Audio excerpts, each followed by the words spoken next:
الحمد لله رب العالمين والصلاة والسلام على أشرف الأنبياء وسيد المرسلين محمد وعلى آله وصحبه ومن تبعهم بإحسان إلى يوم الدين. இந்த அமர்வுக்கு தலைமை வகிக்கின்ற எனது அன்புக்கும் மதிப்புக்கும் உரிய சகோதரர் பெரோஸ் கான் அவர்களே, இங்கு வருகை தந்திருக்கின்ற இஸ்லாமிய சகோதரிகளே, அவர்களை அழைத்து வந்திருக்கின்ற எனது அன்புக்கும் மதிப்புக்கும் உரிய இஸ்லாமிய சகோதரர்களே, அஸ்ஸலாமு அலைக்கும் வரஹ்மத்துல்லாஹி வபரகாத்துஹு. ஒரு முன்மாதிரி முஸ்லிம் பெண்மணியின் உரிமைகளும் கடமைகளும் என்ற பொருளிலே இன்றைய இந்த அமர்விலே சில பயனுள்ள கருத்துக்களை உங்களோடு பகிர்ந்து கொள்ள வேண்டும் என்று நான் எதிர்பார்க்கின்றேன். இந்த உரைக்கூடாக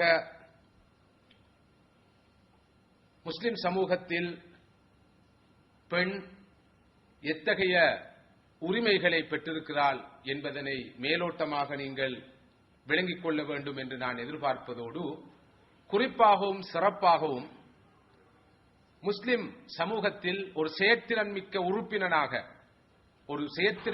உறுப்பினராக நின்று பெண் ஆற்ற வேண்டிய பணிகள் என்ன, கடமைகள் யாவை என்பது பற்றி உங்களோடு கலந்துரையாடலாம் என்று எதிர்பார்க்கிறேன். அன்புக்குரிய சகோதரர்களே, சகோதரிகளே, இஸ்லாம் பெண்களை எப்படிப்பட்ட நிலைகளிலெல்லாம் வைத்து கௌரவித்திருக்கிறது, கண்ணியப்படுத்தி இருக்கிறது, எல்லா வகையான உரிமைகளையும் கொடுத்து அவர்களை உயர்த்தி வைத்திருக்கிறது என்பதை ஆரம்பமாக உங்களோடு சுருக்கமாக கலந்துரையாட விரும்புகின்றேன். அன்புக்குரிய சகோதரர்களே, சகோதரிகளே, இஸ்லாத்தின் எழுச்சி, ரசூலுல்லாஹி ஸல்லல்லாஹு அலைஹி வஸல்லம் அவர்களுடைய வருகை எல்லோருக்கும் பேரருளாக அமைந்தது. மனித உலகத்துக்கு மாத்திரமல்ல, மிருக உலகத்துக்கும் தாவர உலகத்துக்கும் கூட இஸ்லாத்துடைய வருகை, ரசூலுல்லாஹி ஸல்லல்லாஹு அலைஹி வஸல்லம் வருகை மிக பெரும் அருளாக அமைந்தது என்பதை இஸ்லாத்தை படிக்கின்ற ஒருவர் நன்கு புரிந்து கொள்வார். ஆனால் ஒப்பீட்டு ரீதியில் இஸ்லாத்தின் வருகை, ஸல்லல்லாஹு அலைஹி வஸல்லம் அவர்களுடைய வருகை ஆண்களுக்கு அருளாக அமைந்ததை விட, ஆண் இனத்துக்கு அருளாக அமைந்ததை விட பெண் சமுதாயத்துக்குத்தான் பேரருளாக அமைந்தது என்று நான் சொன்னால் அது மிகைப்பட கூறுகின்ற ஒரு கருத்தாக இருக்க முடியாது. எல்லோருக்கும் இஸ்லாம் அருளாக அமைந்தது, ஒப்பீட்டு ரீதியில் பெண்களுக்குத்தான் இஸ்லாம் பேரருளாக அமைந்தது. எனது இந்த கூற்றை நீங்கள் புரிந்து கொள்ள வேண்டும் என்றிருந்தால், இஸ்லாம் தோன்றிய அந்த காலத்துக்கு, அந்த இடத்துக்கு நீங்கள் செல்ல வேண்டும். ரசூலுல்லாஹி ஸல்லல்லாஹு அலைஹி வஸல்லம் அவர்கள் பிறந்து வளர்ந்த, நுபுவத்தை பெற்ற அந்த காலத்துக்கும் இடத்துக்கும் செல்ல வேண்டும். ஆங்கில மொழியிலே சொல்வார்கள் கான்டெக்ஸ்ட். ஒரு நிகழ்வு நடந்த சந்தர்ப்பத்துக்கு செல்லல், இடத்தை பார்த்தல், காலத்தை நேரத்தை நோக்குதல், அதற்கூடாகத்தான் ஒரு நிகழ்வின் உண்மை நிலையை புரிந்து கொள்ள முடியும். இந்த வகையில் ஸல்லல்லாஹு அலைஹி வஸல்லம் அவர்கள் வந்த போது, இஸ்லாம் உலகத்துக்கு அறிமுகமான போது உலகம் எப்படி இருந்தது, பெண் சமுதாயம் எப்படி நடாத்தப்பட்டது என்பதை நீங்கள் பார்க்கின்ற போதுதான் இஸ்லாம் என்பது ஒரு பெண் விடுதலை மார்க்கம். இஸ்லாம் என்பது ஒரு பெண் விடுதலை மார்க்கம். பெண்ணுக்கு குரல் கொடுப்பதற்காக வந்த மார்க்கம், பெண்ணினத்துக்கு வாழ்வளிப்பதற்காக வந்த மார்க்கம், பெண் சமுதாயத்தின் அனைத்து உரிமைகளையும் உத்தரவாதப்படுத்த வந்த மார்க்கம். இந்த வகை ரசூலுல்லாஹி ஸல்லல்லாஹு அலைஹி வஸல்லம் அவர்கள் ஆண்களை விட பெண்களுக்கு முக்கியத்துவம் கொடுத்த இறை தூதர் என்ற உண்மையை புரிந்து கொள்வீர்கள். இதனால் தானோ என்னவோ இஸ்லாத்தை முதலாவது ஏற்றவர் ஒரு பெண்ணாக இருக்கிறார். இஸ்லாத்துக்கு முதலாவது பதில் சொன்னவர் ஒரு பெண், ஹதீஜா ரலியல்லாஹு அன்ஹா அவர்கள். இஸ்லாத்துக்காக முதலாவது உயிர் கொடுத்தவரும் ஒரு பெண், சுமையா ரலியல்லாஹு அன்ஹா. இஸ்லாத்தை ஆரம்ப நிலையில் காத்த பெருமை ஒரு பெண்ணை சாரும், அன்னை ஹதீஜா ரலியல்லாஹு அன்ஹா. ஸல்லல்லாஹு அலைஹி வஸல்லம் அவர்களுக்கு ஹிரா குகையிலே அந்த ஆரம்ப வஹி அறிவிக்கப்பட்ட அந்த ஆரம்ப நிலை முதல் இறுதி வரை ஸல்லல்லாஹு அலைஹி வஸல்லம் அவர்களுக்கு பக்க பலமாக நின்று அவர்களுக்கு ஆக்கமும் ஊக்கமும் உற்சாகமும் கொடுத்து வந்தவர் அன்னை ஹதீஜா ரலியல்லாஹு அன்ஹா அவர்கள். அன்புக்குரிய சகோதரர்களே, சகோதரிகளே, அன்று அரபுலகிலும் சரி முழு உலகிலும் சரி பெண்கள் சமுதாயம் எப்படி பார்க்கப்பட்டது என்பதை ஒருமுறை நீங்கள் நினைத்து பாருங்கள். இப்போது பெண்களின் உரிமைகள் பற்றி பறக்க பறக்க பேசப்படுகிறது. சம வாய்ப்பு, சம சந்தர்ப்பம், சமத்துவம்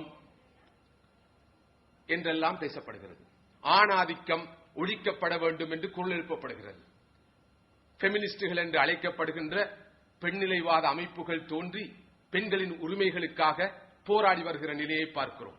அவர்களுடைய கோஷங்களால் கவரப்பட்டு துரதிர்ஷ்டவசமாக நமது பெண்களும் இஸ்லாத்திலிருந்து விடுதலை பெறுவதற்கு, ஆணாதிக்க மார்க்கமான இந்த இஸ்லாத்தின் ஆதிக்கத்திலிருந்து விடுதலை பெறுவதற்கு இத்தகைய பெண்ணிலைவாத இயக்கங்களோடு நாமும் சேர்ந்து உழைக்க வேண்டும் என்று சிந்திக்கின்ற சோகோல்ட் இன்டலெக்சுவல் பெண்களும் முஸ்லிம் சமூகத்துக்குள் ஆங்காங்கே தோன்றியிருப்பதை நாம் பார்க்கிறோம்.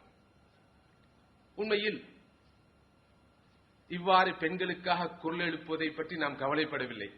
ஏனென்றால் அவர்களுக்காக 1500 வருடங்களுக்கு முன்னால் குரல் எழுப்பிய, அவர்களுக்கு வாழ்வளித்த மார்க்கத்தை சேர்ந்தவர்கள், சார்ந்தவர்கள் நாங்கள். ஆனால் இஸ்லாத்தினால் பெண்களுக்கு விடுதலை வழங்க முடியாது என்று ஒரு பிழையான குற்றச்சாட்டை இஸ்லாத்தின் மீது சுமத்திவிட்டு இஸ்லாத்துக்கு வெளியே வேறு பல கொள்கைகளுக்கூடாக இந்த பெண்ணினத்துக்கு வாழ்வளிக்க முடியும் என்று வாதிடுகிறார்களே, அந்த வாதத்தை நாம் ஏற்றுக்கொள்ள தயாரில்லை.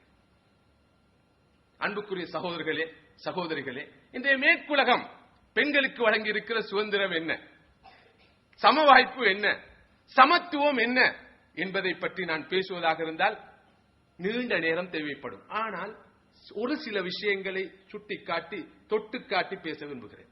அன்புக்குரிய சகோதரர்களே, சகோதரிகளே, இன்று மேற்குலகிலே பெண்களுக்கான எல்லா உரிமைகளும் வழங்கப்பட்டிருப்பதாக பேசப்படுகிறது. அதன் விளைவு என்ன தெரியுமா? இங்கிலாந்திலே, பிரித்தானியாவிலே பிறக்கின்ற குழந்தைகளுள் 48% குழந்தைகள் சிங்கிள் பேரண்ட்ஸ். இதுதான்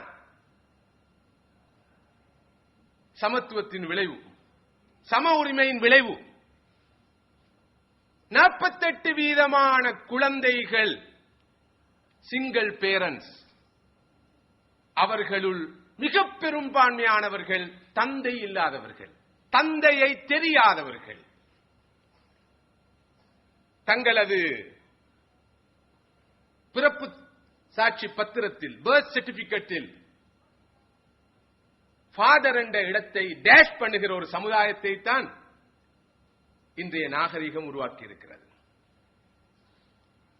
தந்தை என்ற இடத்தில் டேஷ் அடிக்கும் ஒரு சமுதாயத்தை தான் இன்றைய நாகரிகம் உருவாக்கி இருக்கிறது.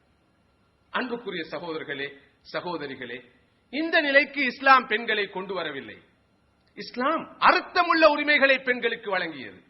ஸல்லல்லாஹு அலைஹி வஸல்லம் அவர்கள் வந்த காலத்தில் பெண்களுடைய நிலை எப்படி இருந்தது என்பதை பற்றி நீங்கள் நன்கு தெரிந்து வைத்திருப்பீர்கள். ஓரிரு விஷயங்களை சொல்கிறேன். இன்று பெண்களுக்கு வாரிசு சொத்திலே பங்கு கொடுக்கின்ற போது அநியாயம் நடக்கிறது. ஆண்களுக்கு 2 பங்கு, பெண்களுக்கு 1 பங்கு. லிஸ்ஸக்கரி மிஸ்லு ஹவ்வில் உன்சையைன் என்று அல் குர்ஆன் சொல்வதற்கூடாக பெண்களுடைய உரிமை மறுக்கப்படுகிறது, பாரபட்சம் காட்டப்படுகிறது. இது ஒரு டிஸ்கிரிமினேஷன் என்று சொல்லப்படுகிறது. அன்புக்குரிய சகோதரர்களே, சகோதரிகளே, குர்ஆன் பெண்களுக்கு வாரிசு சொத்தில் பங்கு உண்டு என்று சொன்ன அந்த வேளைக்கு, அந்த சந்தர்ப்பத்துக்கு செல்லுங்கள். வாரிசுரிமையில் பங்கு பெறுவது எப்படி போனாலும் ஒருவர் இறந்துவிட்டால் அவருடைய வாரிசு சொத்தில் ஒரு அங்கமாக கருதப்பட்டு பண்டத்தோடு பண்டமாக பெண்ணும் பகிர்ந்தளிக்கப்பட்டார். 5 ஒட்டகங்களை விட்டு சென்றிருக்கிறார், 3 வீடுகளை விட்டு சென்றிருக்கிறார், 4 பெண்களை விட்டு சென்றிருக்கிறார். வாரிசுக்கு மத்தியில் பகிர்ந்தளிக்கப்படும் அந்த சொத்துக்கள், அந்த சொத்துக்களோடு சொத்துக்களாக பண்டத்தோடு பண்டமாக அந்த பெண்களும் பகிர்ந்தளிக்கப்படுவார்கள். இவ்வாறு பண்டத்தோடு பண்டமாக பகிர்ந்தளிக்கப்பட்ட பெண்ணை பண்டத்தில் பங்கேற்கும் நிலைக்கு கொண்டு வந்திருக்கிறது இஸ்லாம். என்றாலும் மீண்டும் ஒரு கேள்வி எழுப்பலாம், சரி அதற்காக ஏன் சமபங்கு கொடுக்க முடியாது, ஏன் 2க்கு 1 என்ற வேறுபாடு என்ற ஒரு கேள்வி எழுப்பப்படுவது நியாயம்.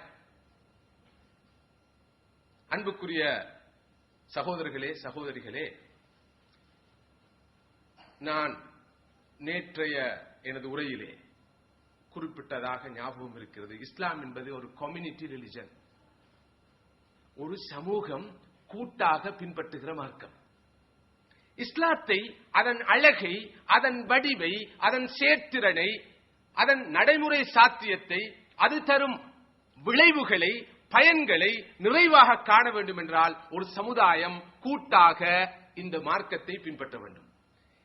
தனிப்பட்ட வாழ்க்கையோடு சம்பந்தப்பட்ட வழிகாட்டல் மாத்திரமல்ல, குடும்ப வாழ்க்கையோடு, சமூக வாழ்க்கையோடு, கொடுக்கல் வாங்கல், உறவுகள் அனைத்து தொடர்பான இஸ்லாமிய நெறிமுறைகளை, குர்ஆனிய வழிகாட்டல்களை, நபி ஸல்லல்லாஹு அலைஹி வஸல்லம் போதனைகளை பின்பற்றி வாழுகின்ற போதுதான் இஸ்லாத்துடைய அழகை நீங்கள் பார்க்கலாம், அதன் விளைவை பார்க்கலாம். துரதிர்ஷ்டவசமாக உலகில் நான் நேற்று குறிப்பிட்டது போல 150 கோடி முஸ்லிம்கள் நாங்கள் வாழ்ந்த போதிலும் இஸ்லாத்தை ஒரு சமூகமாக, இஸ்லாத்தை வாழ்க்கையின் அனைத்து துறைகளிலும் கடைபிடிக்க தவறிவிட்டோம்.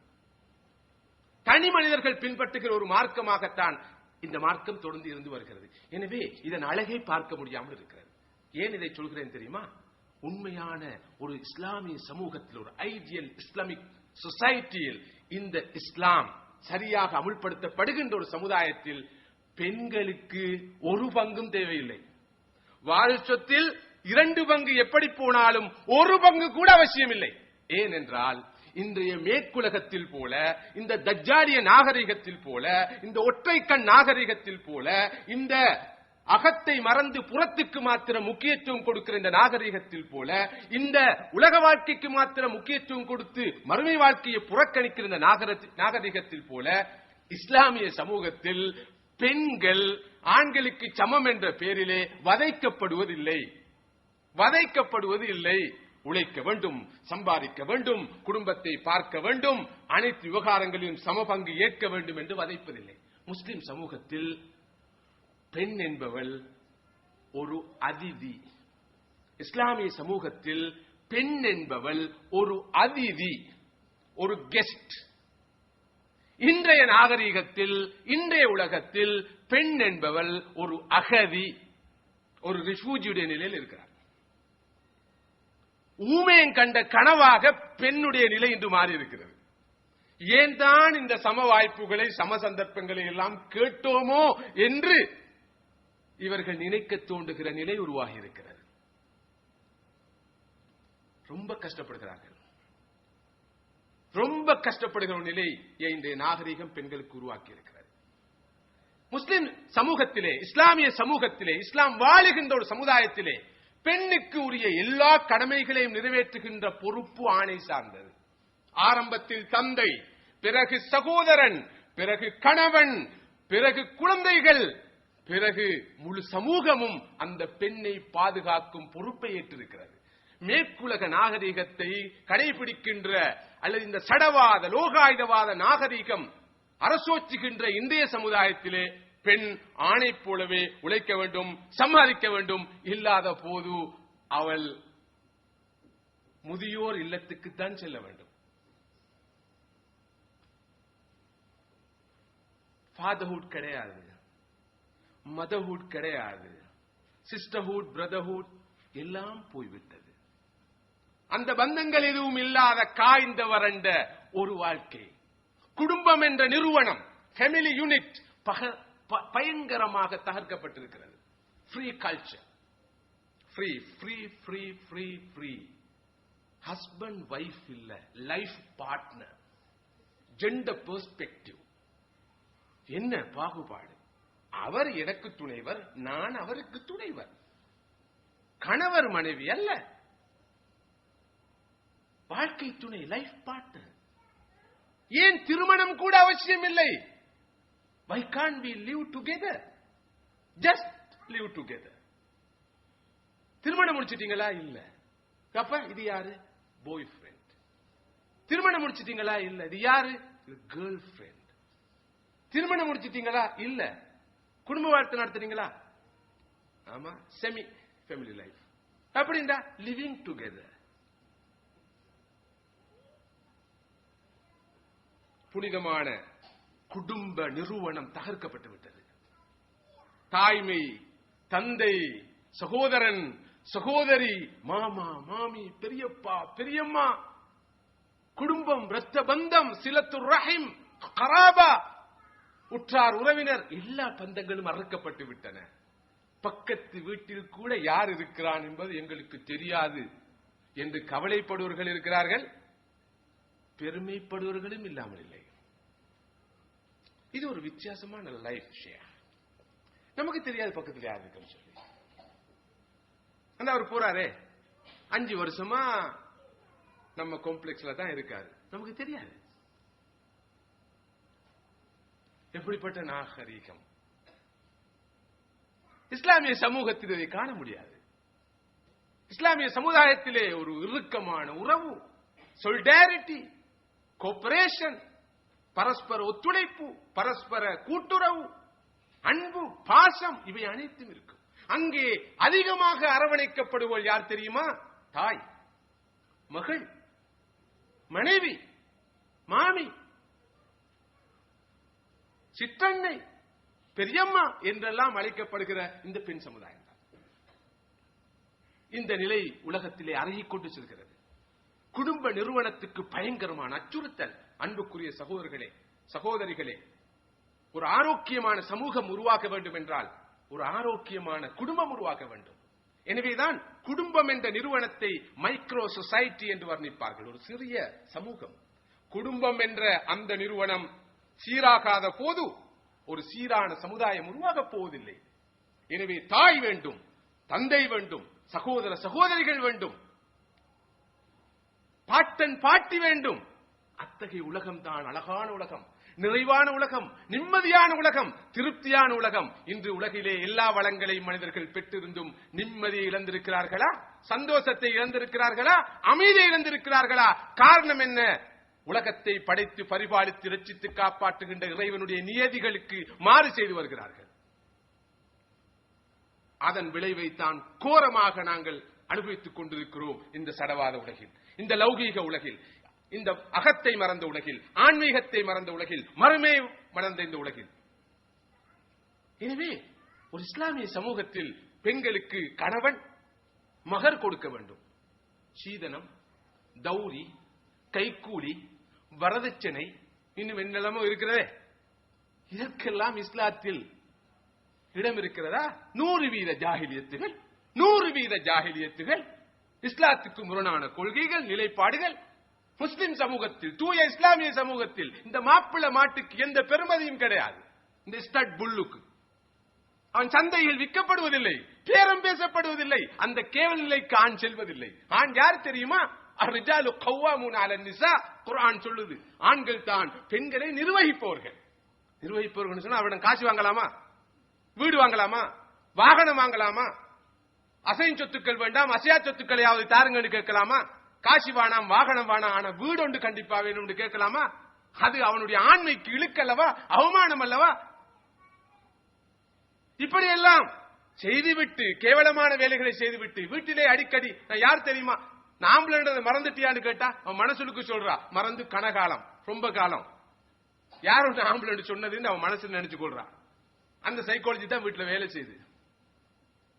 இது வாங்கப்பட்ட பொருள், இது வாங்கப்பட்ட ஒரு அகிரிணை பொருள் என்று அவர் சிந்திக்கிறார். உண்மையிலே நான் இடையில ஒரு ஆலோசனை சொல்ல விரும்புறேன். நிச்சயமா உங்களை யாரும் வரதட்சணை வாங்கின மாதிரி எனக்கு விளங்கல. முகங்களை பார்த்தா ரொம்ப சந்தோஷமா கேட்டுக்கொண்டிருக்கிறீங்க. அப்படி யாராவது வாங்கியிருந்தா நீங்க வாங்கல, உங்க பெற்றோர் தான் வாங்கி இருப்பாங்க. அதனால தயவு செய்து மிகப்பெரிய கடனாக கருதி மறுமையில இந்த கடனுக்கு பதில் சொல்ல வேண்டும். தன்னுடைய மனைவியே தனக்கு எதிராக கடைசி நேரத்தில் இவனுமா எனக்கு எதிராக வந்து விட்டால் என்று நினைக்க தோறுகிற துர்ப்பாக்கியமான நிலை உருவாகலாம். அதற்கு முன்னால அவ்வாறு பெற்றதை திருப்பி கொடுத்து விடுவோம். அதுக்கு முடியாத ஒரு நிலை இருந்தா காலக்கைய பிடிச்சி ஹலால் சொல்ல வச்சிருவோம். ஹதியாவாக தந்ததா நினைச்சு ஹலால் சொல்லிருங்க. இது நான் தமாஷாக சொல்லவில்லை, ரொம்ப சீரியஸான மேட்டர். வரதட்சணை என்ற பேர்ல கொள்ளை அடிச்சிருக்கிறோம், லஞ்சம் வாங்கி இருக்கிறோம், களவெடுத்து இருக்கிறோம், எல்லா அநியாயத்தையும் செஞ்சிருக்கிறோம். ஒரு சமூக கொடுமைக்கு துணை போயிருக்கிறோம். ஒரு சமுதாயத்தின் அழிவுக்கு காரணமாக அமைந்திருக்கிறோம். எமது கலாச்சார பாரம்பரியங்களை குடிதோண்டி புதைத்திருக்கிறோம். இதற்கு காரணமாக அமைந்த மாபெரும் குற்றத்தை செய்தவர்கள் நாங்கள். சமூக மாற்றத்தை இடையில் ஏற்படுத்த முடியாது. முதல் கோணல் முற்றும் கோணல்.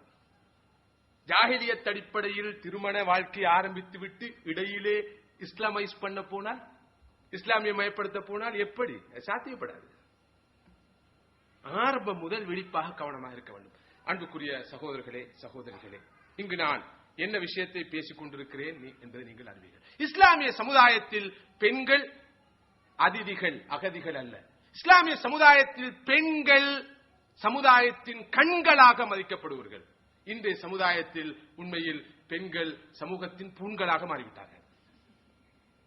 அதற்கு சிகிச்சை அளிக்கிற, ட்ரீட்மெண்ட் கொடுக்கிற அந்த பொறுப்பு மட்டுமல்ல, கடமை மாத்திரமல்ல, அதற்குரிய தகுதியும் தராதரமும் தீனுல் இஸ்லாத்துக்கு தான் இருக்கிறது. ஏன் நான் மீண்டும் சொல்கிறேன், இந்த இஸ்லாம் பெண் விடுதலை மார்க்கம், பெண்களுக்கு வாழ்வளிக்க வந்த மார்க்கம். பெண்ணை 2 காரணங்களுக்காக மிகப்பெரிய சுமையாக கருதிய ஒரு சமுதாயத்தில் தான் ஸல்லல்லாஹு அலைஹி வஸல்லம் வருகிறார்கள். பெண் என்பவள் ஒரு பெரிய சாபக்கேடு, அவமான சின்னம். இவள் மனித இனத்தில் சேர்க்கப்பட வேண்டியவள் அல்ல. இது ஒரு வேறு இனம், வேறொரு ஜாதி என்று கருதி ஒரு பெண் குழந்தை பிறந்து விட்டாள். தகப்பன், குர்ஆன் சொல்கிறது, மக்களுக்கு முன்னால் வராமல் பல நாட்களுக்கு மறைந்து திரிவான். எத்தவாரா மறைந்து திரிவான். கேள்விப்பட்டவுடன் யஸ்வத்து வஜ்ஹுஹு வஹுவ கதீம், கடும் கோபத்தின் காரணமாக அவனது முகம் இருண்டு விடும். கிடைத்திருப்பது பெண் குழந்தை என்று கேள்விப்பட்டு விட்டார். அந்த அளவுக்கு பெண்ணை ஒரு அவமான சின்னமாக கருதுகிற ஜாஹிலியத், 6ஆம் 7ஆம் நூற்றாண்டு ஜாஹிலியத். நாம் இருப்பது அத்தகைய ஜாஹிலியத்தில் அல்ல, மிலேனியம். மிலேனியம் மனிதன் முன்னேற்றத்தின் உச்சியை அடைந்திருக்கும் காலம். அன்று ஜாஹிலிய மனிதன் ரொம்ப சிம்பிளாக பெண் குழந்தையை அவமான சின்னமாக கருதி குடிதோண்டி புதைத்தான். இன்றைய மிலேனிய மனிதன் அவனுடைய அபார அறிவாற்றல், மருத்துவ முன்னேற்றத்தின் காரணமாக ஆரம்பத்திலேயே ஸ்கேன் பண்ணி பார்த்து பிறக்க இருக்கிற குழந்தை பெண் குழந்தையாக இருந்தால் கருக்கலைப்பு என்ற பெயரில், எபோஷன் என்ற பெயரில் ஆரம்ப நிலையிலேயே அழித்து விடுகிறான். ஹஜரத்மாரிடம் ஃபத்வாவும் கேட்கிறான். எந்த நிலையில் கருக்கலைப்பு அனுமதிக்கப்பட்டது, எத்தனை நாட்களுக்குள், எத்தனை மாதங்களுக்குள்? எனக்கு வருகின்ற நிறைய கேள்விகளில் இது மிக முக்கியமான ஒரு கேள்வி. எதிர்பாராத விதமாக கருக்கட்டி விட்டது. ஏற்கனவே 3 பெண் குழந்தைகள். 4வது பெண் குழந்தைக்கு சலாமத் என்று பெயர் வைத்தும் பார்த்தேன்.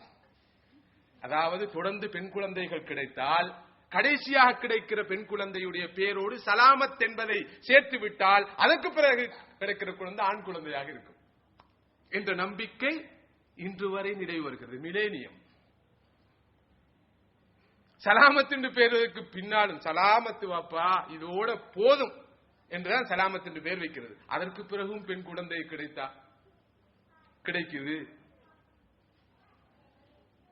இன்றும் நாகரீகமாக பெண்ணினத்தை வெறுக்கிற மனப்பாங்கு இருக்கிறது. ஏனென்றால் பெண் இன்றும் சுமையாகவே இந்த சமூகத்தில் இருக்கிறார். இஸ்லாமிய சமூகத்தில் இந்த நிலை இல்லை.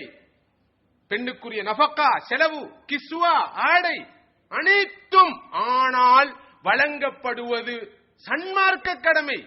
சன்மார்க்க கடமை அவருடைய அடிப்படை கடமை. அவர் வழங்குகின்ற சலுகையும் அல்ல, அவருடைய உபகாரமும் அல்ல. கணவருடைய கொடுத்து விட்டு பார்ப்பது, இப்படி ஒரு கணவனுக்கு கிடைக்குமா? அவருடைய கடமை நஃபக்கா கொடுப்பது, கிஸ்வா கொடுப்பது, கவனிப்பது, அனைத்து செலவீனங்களை வழங்குவது அவருடைய கடமை. அத்தகைய நிலையிலே பெண்ணுக்கு என்ன செலவுக்கு தேவை இருக்கிறது? ஆண் தொழில் பார்க்க வேண்டும், பெண்ணுக்கு கடப்பாடு கிடையாது. உழைக்க வேண்டும், பெண்ணுக்கு அந்த கடப்பாடு கிடையாது. கவனிக்க வேண்டும் குடும்பத்தை, பெண்ணுக்கு அந்த கடப்பாடு கிடையாது. உரிமையோடு சொல்லலாம், நான் உழைக்க செல்ல மாட்டேன், தொழில் பார்க்க மாட்டேன், வீட்டில் இருப்பேன், நீர் என்னை கவனிக்க வேண்டும். எங்கே ஆடை, எங்கே உணவு, எங்கே நான் அதிவி என்று சொல்லிவிட்டேனே. அப்படி இல்லாம தலை சொல்லிடுறதல்ல. உங்க புண்ணியத்தால நம்ம கவனிக்கிறீங்க, நான் உங்க பிச்சைக்காரி மாதிரி இருக்கிறேன், அடிமை மாதிரி இருக்கிறேன். இதான் வளர்க்கப்பட்டிருக்கு. இஸ்லாத்தில் இந்த மென்டாலிட்டி கிடையாது. ஆண்கள் யாரும் என்னோட கோவிக்க கூடாது. இது பெண்களுக்குரிய தலைப்பு.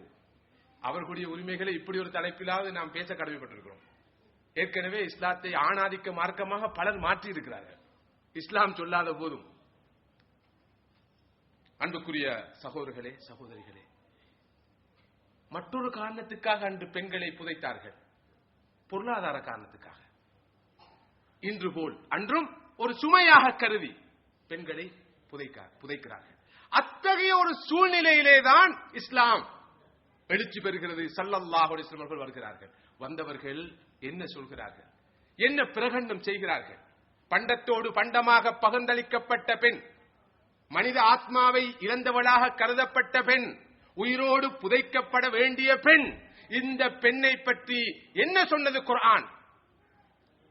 உலக முடிவின் போது, யுக முடிவின் போது, உலகம் அழியும் போது நடக்கின்ற பாரிய பயங்கரமான நிகழ்வுகளை வர்ணித்துக் கொண்டு வருகின்ற குர்ஆன் அந்த பாரிய பயங்கரமான உலக முடிவின் போது நடக்கின்ற நிகழ்வுகளின் வரிசையிலே திடீரென்று சொல்கிறது, இந்த நிகழ்வுகள் எல்லாம் நடந்துவிட்டால், உலகம் அழிந்துவிட்டால், கியாமத் வந்துவிட்டால், மஹ்ஷரில் மக்கள் ஒன்று கூடிவிட்டால், وَإِذَا الْمَوْءُودَةُ سُئِلَتْ بِأَيِّ ذَنبٍ قُتِلَتْ உயிரோடு புதைக்கப்பட்ட அந்த பெண் குழந்தை விசாரிக்கப்படும். எந்த பாவத்துக்காக அந்த பெண் குழந்தை உயிரோடு புதைக்கப்பட்டது என்று கேட்கப்படும் என்று அல்லாஹ் மிகப்பெரிய நிகழ்வுகளின் வரிசையில் இந்த மாபெரும் கொடுமையை பற்றி குறிப்பிடுகிறார். இது சாதாரண ஒரு விஷயம் அல்ல என்று சொல்கிறார். எந்த சூழலிலே இது பேசப்படுகிறது, சொல்லப்படுகிறது சிந்து பாருங்க. பெண்ணை நான் ஏற்கனவே சொன்னது போல ஒரு சுமையாக, அவமான சின்னமாக, ஒரு சாபக்கேடாக கருதிய சமுதாயத்திலே ஸல்லல்லாஹு அலைஹி வஸல்லம் சொல்கிறார்கள், ஒரு வீட்டிலே ஒரு பெண் குழந்தை இருந்தால், அதனை ஒழுங்காக வளர்த்து ஆளாக்கினால், மறுமையிலே அந்த மனிதன் நரகம் செல்லாதவாறு அந்த மனிதனுக்கு ஒரு திரையாக அந்த பெண் குழந்தை இருப்பார். ஒரு ஹதீஸிலே 3 பெண் குழந்தைகளை பெற்று வளர்த்தாள் என்றும், இன்னொரு ஹதீஸில் 2 பெண் குழந்தைகளை பெற்று வளர்த்தாள் என்றும், மற்றொரு ஹதீஸிலே ஒருவர் கேட்கிறார், அல்லாஹ்வுடைய ரசூலே 3 பெண் குழந்தைகளை பெற்று வளர்த்தால் மட்டுமா மறுமையில் அவர்கள் நமக்கு தடுப்பாக வருவார்கள்? இல்லை, 2 பெண் குழந்தைகளை பெற்று வளர்த்தாலும் உங்களுக்கு அந்த பாக்கியம் கிட்டும் என்று சொன்ன போது அங்கிருந்த ஒருவர் கேட்கிறார் ஆதங்கத்தோடு, அல்லாஹ்வுடைய ரசூலே அப்ப ஒரு பெண் குழந்தை இருந்தா அவருக்கும் அந்த சந்தர்ப்பம் கிடைக்கும் என்று சொல்றார். இத்தகைய ஒரு பாராடைம் ஷிஃப்ட், ஒரு பாராடைம் ஷிஃப்டை ஸல்லல்லாஹு அலைஹி வஸல்லம் அவர்கள் அந்த சமுதாயத்திலே ஏற்படுத்தினாண்டு பாருங்கள். பெண் குழந்தை பிறந்து விட்டால் கடும் வெறுப்பு, பகமை, கோபம், ஆத்திரம், ஆவேசத்தின் காரணமாக முகமே கருத்து சமுதாயத்தை விட்டு ஒதுங்கி பதுங்கி மறைந்து வாழுகிற நிலையில் இருந்த மனிதர்கள் இப்போது வந்து ஏக்கத்தோடு கேட்கிறார்கள், அல்லாஹ்வின் தூதரே 3 பெண் குழந்தை பெற்றவன் பாக்கியசாலி, 2 பெண் குழந்தைகளை பெற்றவனும் பாக்கியசாலி, என்னிடம் இருப்பதோ ஒரு பெண் குழந்தை, எனக்கு நீங்கள் சொன்ன சுப செய்தி கிட்டுமா? எனது பெண் குழந்தை எனக்கு நரகம் செல்லாத வாரி என்னை காப்பாற்றுகின்ற தடையாக இருக்குமா என்று கேட்கிற நிலைக்கு கொண்டு வந்தார்கள் ஸல்லல்லாஹு அலைஹி வஸல்லம். அந்த பாராடைம் ஷிஃப்ட், அந்த கருத்து மாற்றம் எங்களில் பலருக்கு ஏற்படுவதில்லை. இஸ்லாத்திலும் நாம் இருக்கிறோம். இஸ்லாமும் முக்கியம், மார்க்கமும் முக்கியம். மார்க்கமும் முக்கியம் தானே, மார்க்கத்தையும் நாம் பார்த்துக் கொள்ள வேண்டும். தீனும் முக்கியம், துனியாவும் முக்கியம். இந்த மனோநிலை தான் நமக்கு இருக்கிறது. எனவே ஹாஃப் ஜாஹிலியத் ஹாஃப் இஸ்லாம். தொழுகையில் முஸ்லிம், திருமணத்தில் என்ன நான் முஸ்லிம் நான் சொல்லக்கூடாது. ஆமா, காபிர் சொல்ல முடியாது, நான் முஸ்லிம் சொல்லுவோம். திருமணத்தில் தனிப்பட்ட வாழ்க்கையில முஸ்லிம், குடும்ப வாழ்க்கையில முஸ்லிம் இல்ல. குடும்ப வாழ்க்கையில முஸ்லிம், வியாபாரத்துல, தொழில, உழைப்புல, கொடுக்கல் வாங்கல முஸ்லிம் இல்ல. இப்படி போய்கொண்டு இருக்குது. உதுகுலு ஃபிஸ்ஸில்மி காஃபா. இஸ்லாம் என்று சொன்னாலே முழுமையாக இந்த தீனு நுழைந்து விடுவது, இதற்கு முழுமையாக கட்டுப்படுவது. இதுல ஹாஃப் இஸ்லாம், குவார்டர் இஸ்லாம் கிடையாது. ஒரு இஸ்லாம் என்றாவே submission, total submission, total surrender ஆவது. ஒரு அறிஞர் சொன்னார், ஹுதுல் இஸ்லாம் ஜும்லத்தன் அவு தஅஹு. ஒரு கட்டுரைக்கு அவரிட்ட தலைப்பு சையத் குத்ப் ரஹிமஹுல்லாஹ் அவர்கள், இஸ்லாத்தை முழுமையாக எடுத்துக்கொள்ளுங்கள் அல்லது தயவு செய்து முழுமையாக விட்டு விடுங்கள். இஸ்லாத்தை பூர்ணமாக எடுத்துக்கொள்ளுங்கள் அல்லது அதனை முழுமையாக விட்டு விடுங்கள். இதன் விளைவைத்தான் அனுபவித்துக் கொண்டிருக்கிறோம். சாபக்கேடாக கருதப்பட்ட பெண் சுவனத்து மங்கையாக மாறுகிறார். வெறுப்போடு பார்க்கப்பட்ட ஜீவன் இப்போது தன்னை சுவனத்துக்கு அழைத்துச் செல்கின்ற குமாரியாக நோக்கப்படுகிறார். ஆண் பிள்ளைக்கு இந்த சுப செய்தி சொல்லப்படவில்லை. ஒரு ஆணை பெற்றவர், 2 ஆண்களை பெற்றவர், 3 ஆண்களை பெற்று வளர்த்தவர்களுக்கு இப்படி கிடைக்கும் அப்படி கிடைக்கும் சொல்ல, பெண்ணுக்கு தான் சொல்லப்பட்டுச்சு. எனவே சகோதரிகளே, இஸ்லாம் உங்களுக்குத்தான் பேரருள். இதைத்தான் நான் சொல்ல வந்தேன். இஸ்லாம் பெண் விடுதலை மார்க்கம், இதைத்தான் சொல்ல வந்தேன். இந்த இஸ்லாம் வாழ்வதில் தான் உங்களுடைய வாழ்க்கை தங்கி இருக்கிறது. இந்த போலி நாகரிகத்துக்கு பின்னால், பெண்ணிலை வாதத்துக்கு பின்னால், சம வாய்ப்பு சம சந்தர்ப்பம் என்று கூறி உங்களை சீரழிக்கின்ற, உங்களை மீண்டும் ஒரு முறை 7ஆம் 6ஆம் நூற்றாண்டுக்கு அழைத்துச் செல்கின்ற, மீண்டும் விளம்பர பொருளாக, சிற்றின்ப பொருளாக, குறைந்த வேதனத்தில், சம்பளத்தில் பெண்ணினத்தை மீண்டும் ஒரு முறை சூறையாடுகின்ற, அவர்களுடைய உழைப்பை சூறையாடுகின்ற, அவர்களுடைய பெண்மையை போக்கி இன்றைய நாகரிகம் உருவாக்கி இருக்கிற அந்த 3ஆம் இனத்தை நோக்கி 3வது ஒரு இனம் உருவாகி இருக்கிறது. ஆண்பால், பெண்பால், 3வது ஒரு இனம். கடுமையாக உழைக்கிற பெண்கள் பெண்மையை இழந்த ஒரு 3ஆம் இனமாக இப்போ உருவாகிக் கொண்டிருக்கிறார்கள். அந்த 3ஆம் இனத்தை தான் இன்றைய நாகரிகம் உருவாக்கி இருக்கிறது. அந்த நிலைக்கு சென்று விடாதீர்கள். எம்மை பார்த்து பொறாமைப்படுகிற ஒரு உலகத்தில் தான் நாம் வாழ்கிறோம். பெண்ணை மூடி வைத்திருக்கிறார்கள், மறைத்து வைத்திருக்கிறார்கள், உரிமைகள் பறிக்கப்பட்டிருக்கின்றன, அவர்கள் நசுக்கப்படுகிறார்கள். அடிப்படை மனித உரிமைகள் கூட அவர்கள் கிடைப்பதில்லை. இஸ்லாத்தின் பேரால் அத்தகைய ஆணாதிக்கவாதிகள் இருந்தால் அவர்கள் தண்டிக்கப்பட வேண்டும். இஸ்லாம் நிறைவாக பெண்களுக்கான எல்லா உரிமைகளையும் கொடுத்திருக்கிறது என்பது பெரிய உண்மை. இதற்கு குரல் எழுப்பக்கூடியவர்களாக பெண்கள் மாற வேண்டும். தமது உரிமைகளுக்காக பேசுவவர்களாக, குர்ஆன் சுன்னாவின் ஒளியில் தங்களுடைய அனைத்து உரிமைகளையும் கேட்டு பெறுவர்களாக, இந்த உண்மையை உலகத்தாருக்கு சொல்பவர்களாக மாற வேண்டும். மேற்குலகிலே இஸ்லாத்தை அதிகம் தழுவுவர்கள் பெண்கள். உண்மையை சொல்ல வேண்டும், 2 காரணங்களால் இஸ்லாத்தை தழுவுகிறார்கள். அகஸ்மாஸ்தாக, எதிர்பாராத விதமாக ஒரு முஸ்லிமானோடு ஏற்படுகிற தொடர்பின் காரணமாக திருமண குடும்ப வாழ்க்கைக்காக இஸ்லாத்தை தழுவுவர்கள் இருக்கிறார்கள். ஆனால் நீங்கள் ஆழமாக பார்த்தால், சுதந்திரமாக இஸ்லாத்தை படித்து இஸ்லாத்தை தழுவுவர்களுள் பெரும்பான்மையானவர்கள் பெண்கள். யுவன் ரெட்லியை உதாரணத்துக்கு எடுத்துக் கொள்ளுங்கள். லேட்டஸ்ட் இங்கிலாந்தை சேர்ந்த பிரபலமான ஒரு ஜேர்னலிஸ்ட். இவருடைய வாழ்க்கை வரலாற்றை நீங்கள் பார்க்கலாம். அவர் எவ்வாறு இஸ்லாத்தை தழுவினார் என்று பாருங்கள். இன்று பாரம்பரிய முஸ்லிம்கள் என்று பெருமை எடுத்துக் கொண்டு நேற்று வந்தவள், முந்த நாள் வந்தவள், நவ முஸ்லிம், மௌலா இஸ்லாம் என்று நாம் வர்ணிக்கின்ற அந்த பெண்கள் இஸ்லாத்துக்காக எவ்வளவு துணிச்சலோடு குரலெழுப்பி வருகிறார்கள் என்பதை பார்க்கின்ற போது நாம் எல்லாம் வெக்கி தலை குனிய வேண்டும். وَإِن تَتَوَلَّوْا يَسْتَبْدِلْ قَوْمًا غَيْرَكُمْ ثُمَّ لَا يَكُونُوا أَمْثَالَكُمْ. நீங்கள் இந்த தீனை நிலைநாட்டும் விஷயத்தில் பின்வாங்கினால் அல்லாஹ் உங்களை தூக்கி எறிந்துவிட்டு மற்றொரு சமுதாயத்திடம் இந்த தீனை கொடுப்பான். அவர்கள் உங்களை போல் இருக்க மாட்டார்கள். சலனமும் சபலமும் தயக்கமும், காலையில் முஸ்லிம் மாலையில் காஃபிர், யுஸ்பிஹு முஃமினன் வ யும்சி காஃபிரன் ஸல்லல்லாஹு அலைஹி சொன்னார்களே. அற்ப உலக ஆசைக்காக மார்க்கத்தை விற்கின்ற, பேரம் பேசுகின்ற, விலை பேசுகின்ற ஒரு சமுதாயமாக அவர்கள் இருக்க மாட்டார்கள். அத்தகைய மனிதர்களைத்தான் இன்று நாம் உலகிலே பார்க்கிறோம். தியாகத்தோடு அர்ப்பணத்தோடு இந்த சத்தியத்துக்காக உழைப்பவர்களாக, பேசுவவர்களாக, குரல் எழுப்புவவர்களாக அவர்கள் இருப்பதை பார்க்கிறோம். ஆண்கள் பார்த்து வெக்கி தலை குனிகிற அளவுக்கு இஸ்லாத்துக்காக நேற்று இஸ்லாத்தை தழுவிய பெண்கள் பங்களிப்பு செய்து வருகிறார்கள். சகோதரர்களே, சகோதரிகளே, ஏனென்றால் அவர்கள் இதன் பெருமையை விளங்கிக் கொண்டார்கள், அருமையை விளங்கிக் கொண்டார்கள். இந்த கொள்கை உலகத்தில் மறைந்தால் மனித இனம் அழிந்துவிடும் என்பதை புரிந்து கொண்டார்கள். குறிப்பாக பெண் இனம் இந்த உலகத்தில் அழிந்துவிடும் என்பதை உணர்ந்து கொண்டார்கள். பெண் இனத்தை சீரழிக்கிற ஒரு நாகரிகத்தில் நாம் மாட்டிக்கொண்டிருக்கிறோம். பயங்கர சுழி.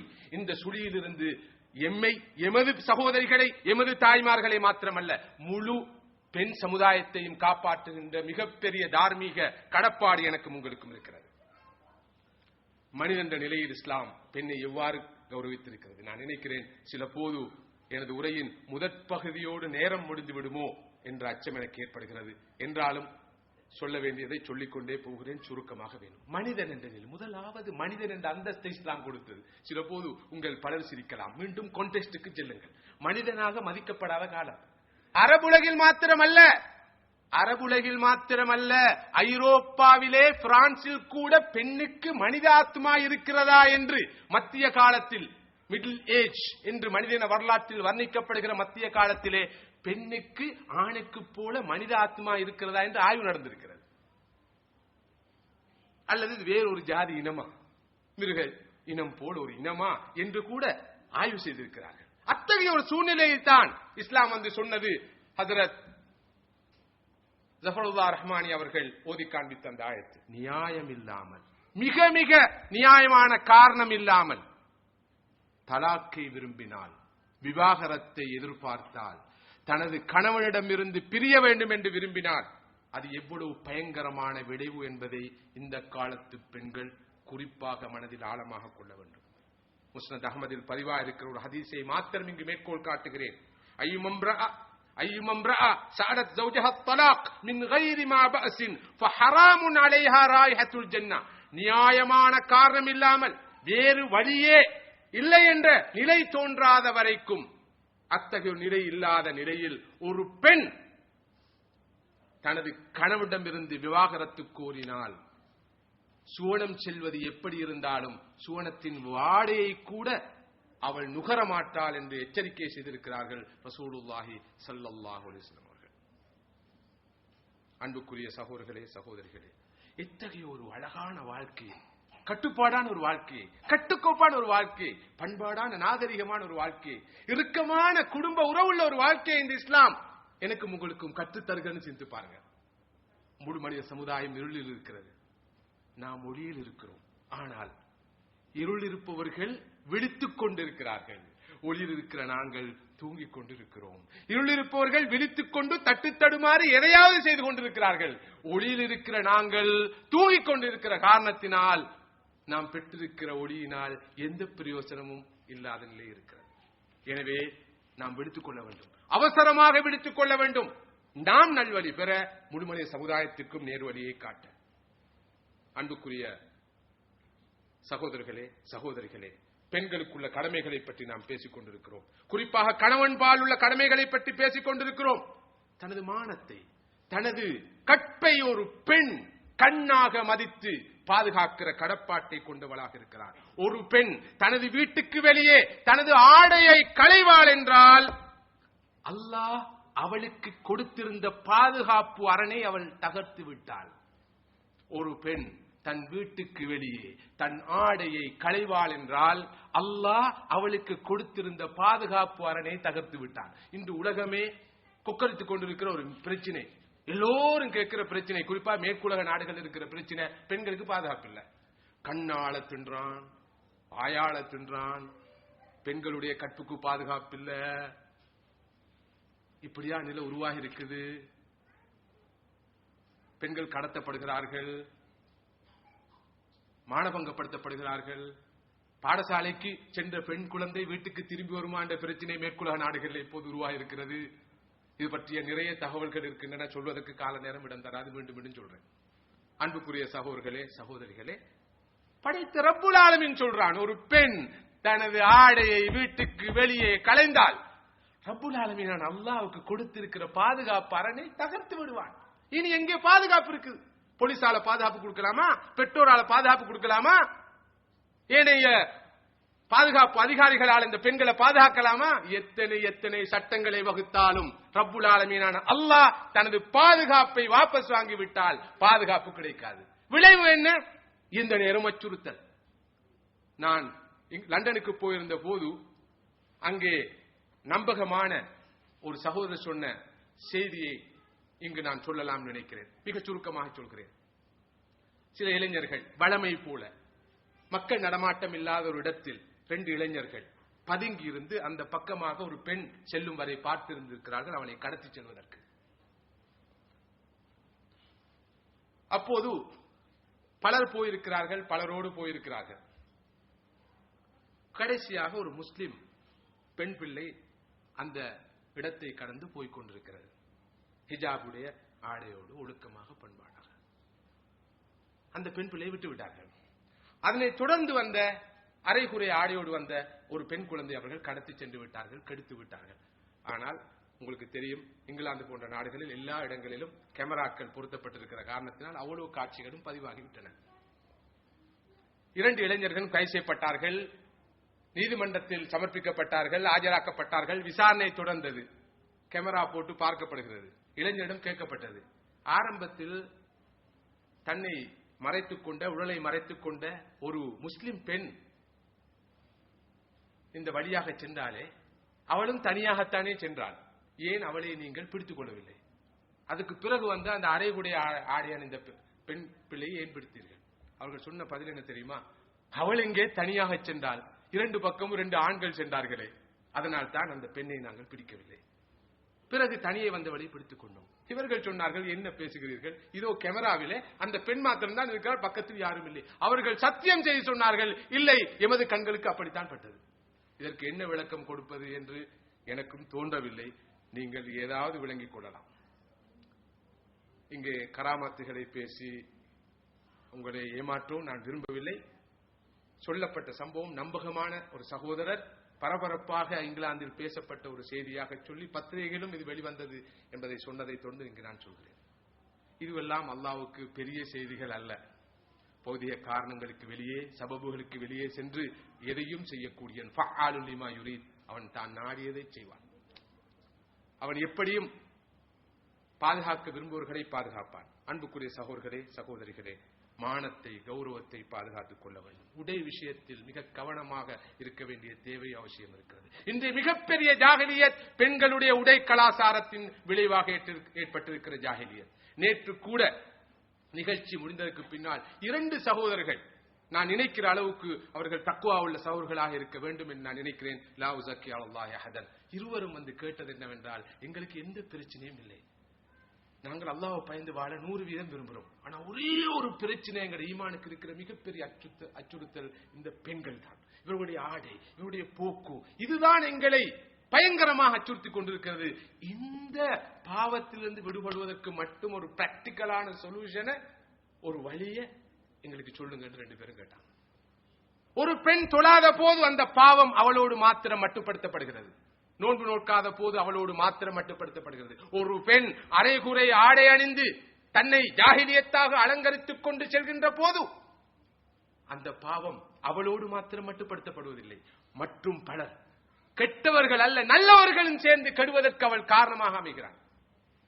எனவே நாங்க தொழுகிறோம் தானே, 5 வக்தும் தொழுகிறோம் தானே, ரமதான்ல நோன்பு பிடிக்கிறோம் தானே, உம்ராக்கும் போய் வந்தோம் தானே, வார வருஷம் ஹஜ்ஜுக்கும் போயிருக்கிறோம் தானே, சதக்கா கொடுக்கிறோம் தானே, தான தர்மம் செய்யறோம் தானே, விக்ர் ஔராத் ஓதுறோம் தானே, இந்த நாளும் மஹ்ரூப் யாசின் ஓதாமலே இருக்கிறது இல்லையே. உடுப்பை பொறுத்தவரை இந்த காலத்திலே அப்படி எடுத்துட்டு போலாமா, பட்டிக்காலன்னு சொல்லிடுவாங்களே. எங்க இருக்கிறோம் நாம, இந்த காலம் உங்களுக்கு தெரியுமா? அந்த காலத்துல பாட்டிமார் அணிஞ்சது உண்மைதான். இப்ப நாங்க அப்படி இல்லையே. நாங்க அந்த ஆரம்ப கால மனிதர் மாதிரி அணிகிறோம். ஆரம்பகால மனிதன் தான் ஆடை இல்லாம இருந்தான். நாகரிகமான மனிதன் முழுமையாக தன்னை மறைச்சு கொண்டான். திரும்ப ஜாஹிலியத்தை நோக்கி போறோம். 21ஆம் நூற்றாண்டு ஜாஹிலியத், மிலேனியர் ஜாஹிலியத். அதுக்கு பேரு ஃபேஷன். ஆரம்பகால மனிதன் தான் ஆடை இல்லாம இருந்தான்.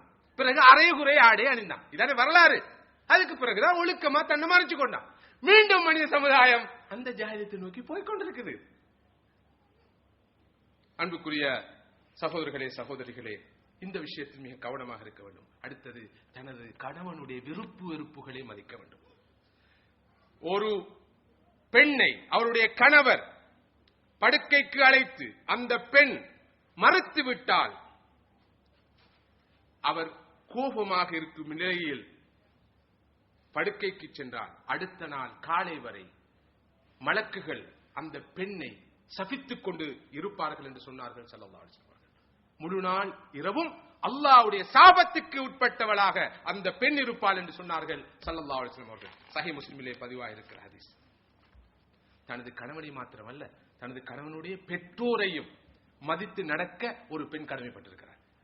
தனது அருமை கணவனை பெற்றெடுத்த பெற்றோர்கள், அவருடைய சகோதர சகோதரிகள், இவர்களையெல்லாம் மதித்து நடக்கிற ஒரு பெரிய பொறுப்பு, ஒரு மார்க்க கடமை பெண்களுக்கு இருக்கிறது. அது மாத்திரமல்ல, தன்னுடைய கணவனுடைய நல்ல பணிகளில், காத்திரமான பணிகளில், சமூக பணிகளில், அழைப்பு பணியில், சன்மார்க்க பணியில், தௌவா பணியில் அவருக்கு ஆக்கம் ஊக்கம் கொடுப்போராக ஒரு பெண் இருக்க வேண்டும். பெண்கள் எல்லாம் சமூகத்துக்கு போய் வீடு வீடாக போய் ஊர் ஊரா போய் தௌவா செய்ய வேண்டும் என்பதல்ல. தனது கணவனுக்கு வீட்டில் உள்ள ஆண்களுக்கு துணை புரிவது ஒரு ஹதீஜாவாக, ஒரு சுமையாவாக, ஒரு ஆயிஷாவாக இருக்க முடியும் என்றால் அது மிகப்பெரியது. இது மிக முக்கியமான ஒரு கடமை. வீட்டுக்கு வருகிற கணவனை அன்போடு வரவேற்பது, வீட்டுக்கு வருகிற கணவனை, உழைத்து விட்டு வருகின்ற கணவனை, களைப்படைந்து வருகின்ற கணவனை அன்போடு வரவேற்பது மிக முக்கியமான கடமை. அன்புக்குரிய சகோதரிகளே, திருமணத்துடைய நோக்கம் என்ன? திருமணத்துடைய நோக்கம் என்ன? குர்ஆன் சொல்கிறது, லிதஸ்குனு இலைஹா. ஒரு ஆண் தனது மனைவியில், தனது துணைவியில் நிம்மதி பெறுவது, சந்தோஷத்தை பெறுவது, அமைதியை பெறுவது. வஜஅல பைனக்கும் மவத்தம் வ ரஹ்மா, பரஸ்பரம் உங்களுக்கு மத்தியில் அன்பையும் அருளையும் வளர்த்துக் கொடுது. திருமணத்துடைய நோக்கம் இதுதான், அமைதி, நிம்மதி. என்ன, ஒரு மனிதன் தனி மனிதனாக இருக்கிற போது ஆணோ பெண்ணோ நிம்மதி கிடைக்காது. நாங்க ஃப்ரீயா இருக்கணும், ரிலாக்ஸா இருக்கணும். இந்த திருமண பந்தம் எல்லாம் அவசியம் இல்ல. சுதந்திரமா இருந்தா தான் சுதந்திரமா வாழலாம் நினைக்கிறாங்க. இல்ல, இந்த பிரபஞ்ச நியதிகள்ல உண்டு. ஆணும் பெண்ணும் இணைகிற போதுதான் நிம்மதி வருது, சந்தோஷம் வருது, நிறைவு வருது, அன்பு வருது. ஒரு தெளிவான ஒரு ஆய்வின் முடிவு, விஞ்ஞானபூர்வமான ஒரு ஆய்வின் முடிவு, திருமணம் முடிக்காதவர்களை விட திருமணம் முடித்தவர்களுக்கு ஆயுள் கூட. சில விதிவிலக்குகள் இருந்தாலும், சில போது திருமணம் முடிக்காமல் இருந்தால் சிலருக்கு ஆயுள் கூடியும் இருக்கும். ஆனா பொதுவாக திருமணம் முடித்தவர்களுக்கு ஆயுள் அதிகம். ஏனென்றால் அல்லாஹ் ஒரு பிரபஞ்ச நியதி அங்கு பேணப்படுகிறது. எனவே திருமணத்துடைய நோக்கம் நிறைவேற்றப்பட வேண்டும். வீட்டுக்கு கணவன் வருகின்ற போது அவர் அன்போடு வரவேற்கப்பட வேண்டும். வீட்டுக்கு வாரார், வீட்டு கதவை தட்டுறார். யாரு? கொஞ்சம் குரலை கேட்டா வித்தியாசமான குரல், ஓடி வந்து ரொம்ப மரியாதையா கதவை திறந்து, வாங்க வாங்க வாங்க, இருங்க இருங்க இருங்க, எப்போ நீங்க எப்போ நீங்க. இன்னொரு குரல் கேட்குது, யாரு? நான் தான். நான்டா. நீங்களா? வாங்கல, உங்க வீடு தானே, வர வேண்டியதானே. கதவால வர முடியாது, ஜன்னலாலே வர முடியும் தானே. மறுவா வந்து எந்த நாள் வந்து நான் திறக்க வேண்டி இருக்குது. என்னடா சனியனா போச்சு, எத்தனை பேருக்கு நான் திறக்கிறது? இதுதான் கணவனுக்கு உரிமையோடு நடந்து கொள்றாங்களாம். அப்ப இவருக்கு வீட்டுக்கு வரும்போதே எரிச்சல். நமக்கு கிடைக்கும் ஒரு பக்கா ரிசப்ஷன். இப்படிதான் இந்த மனநிலை தான் வரான்.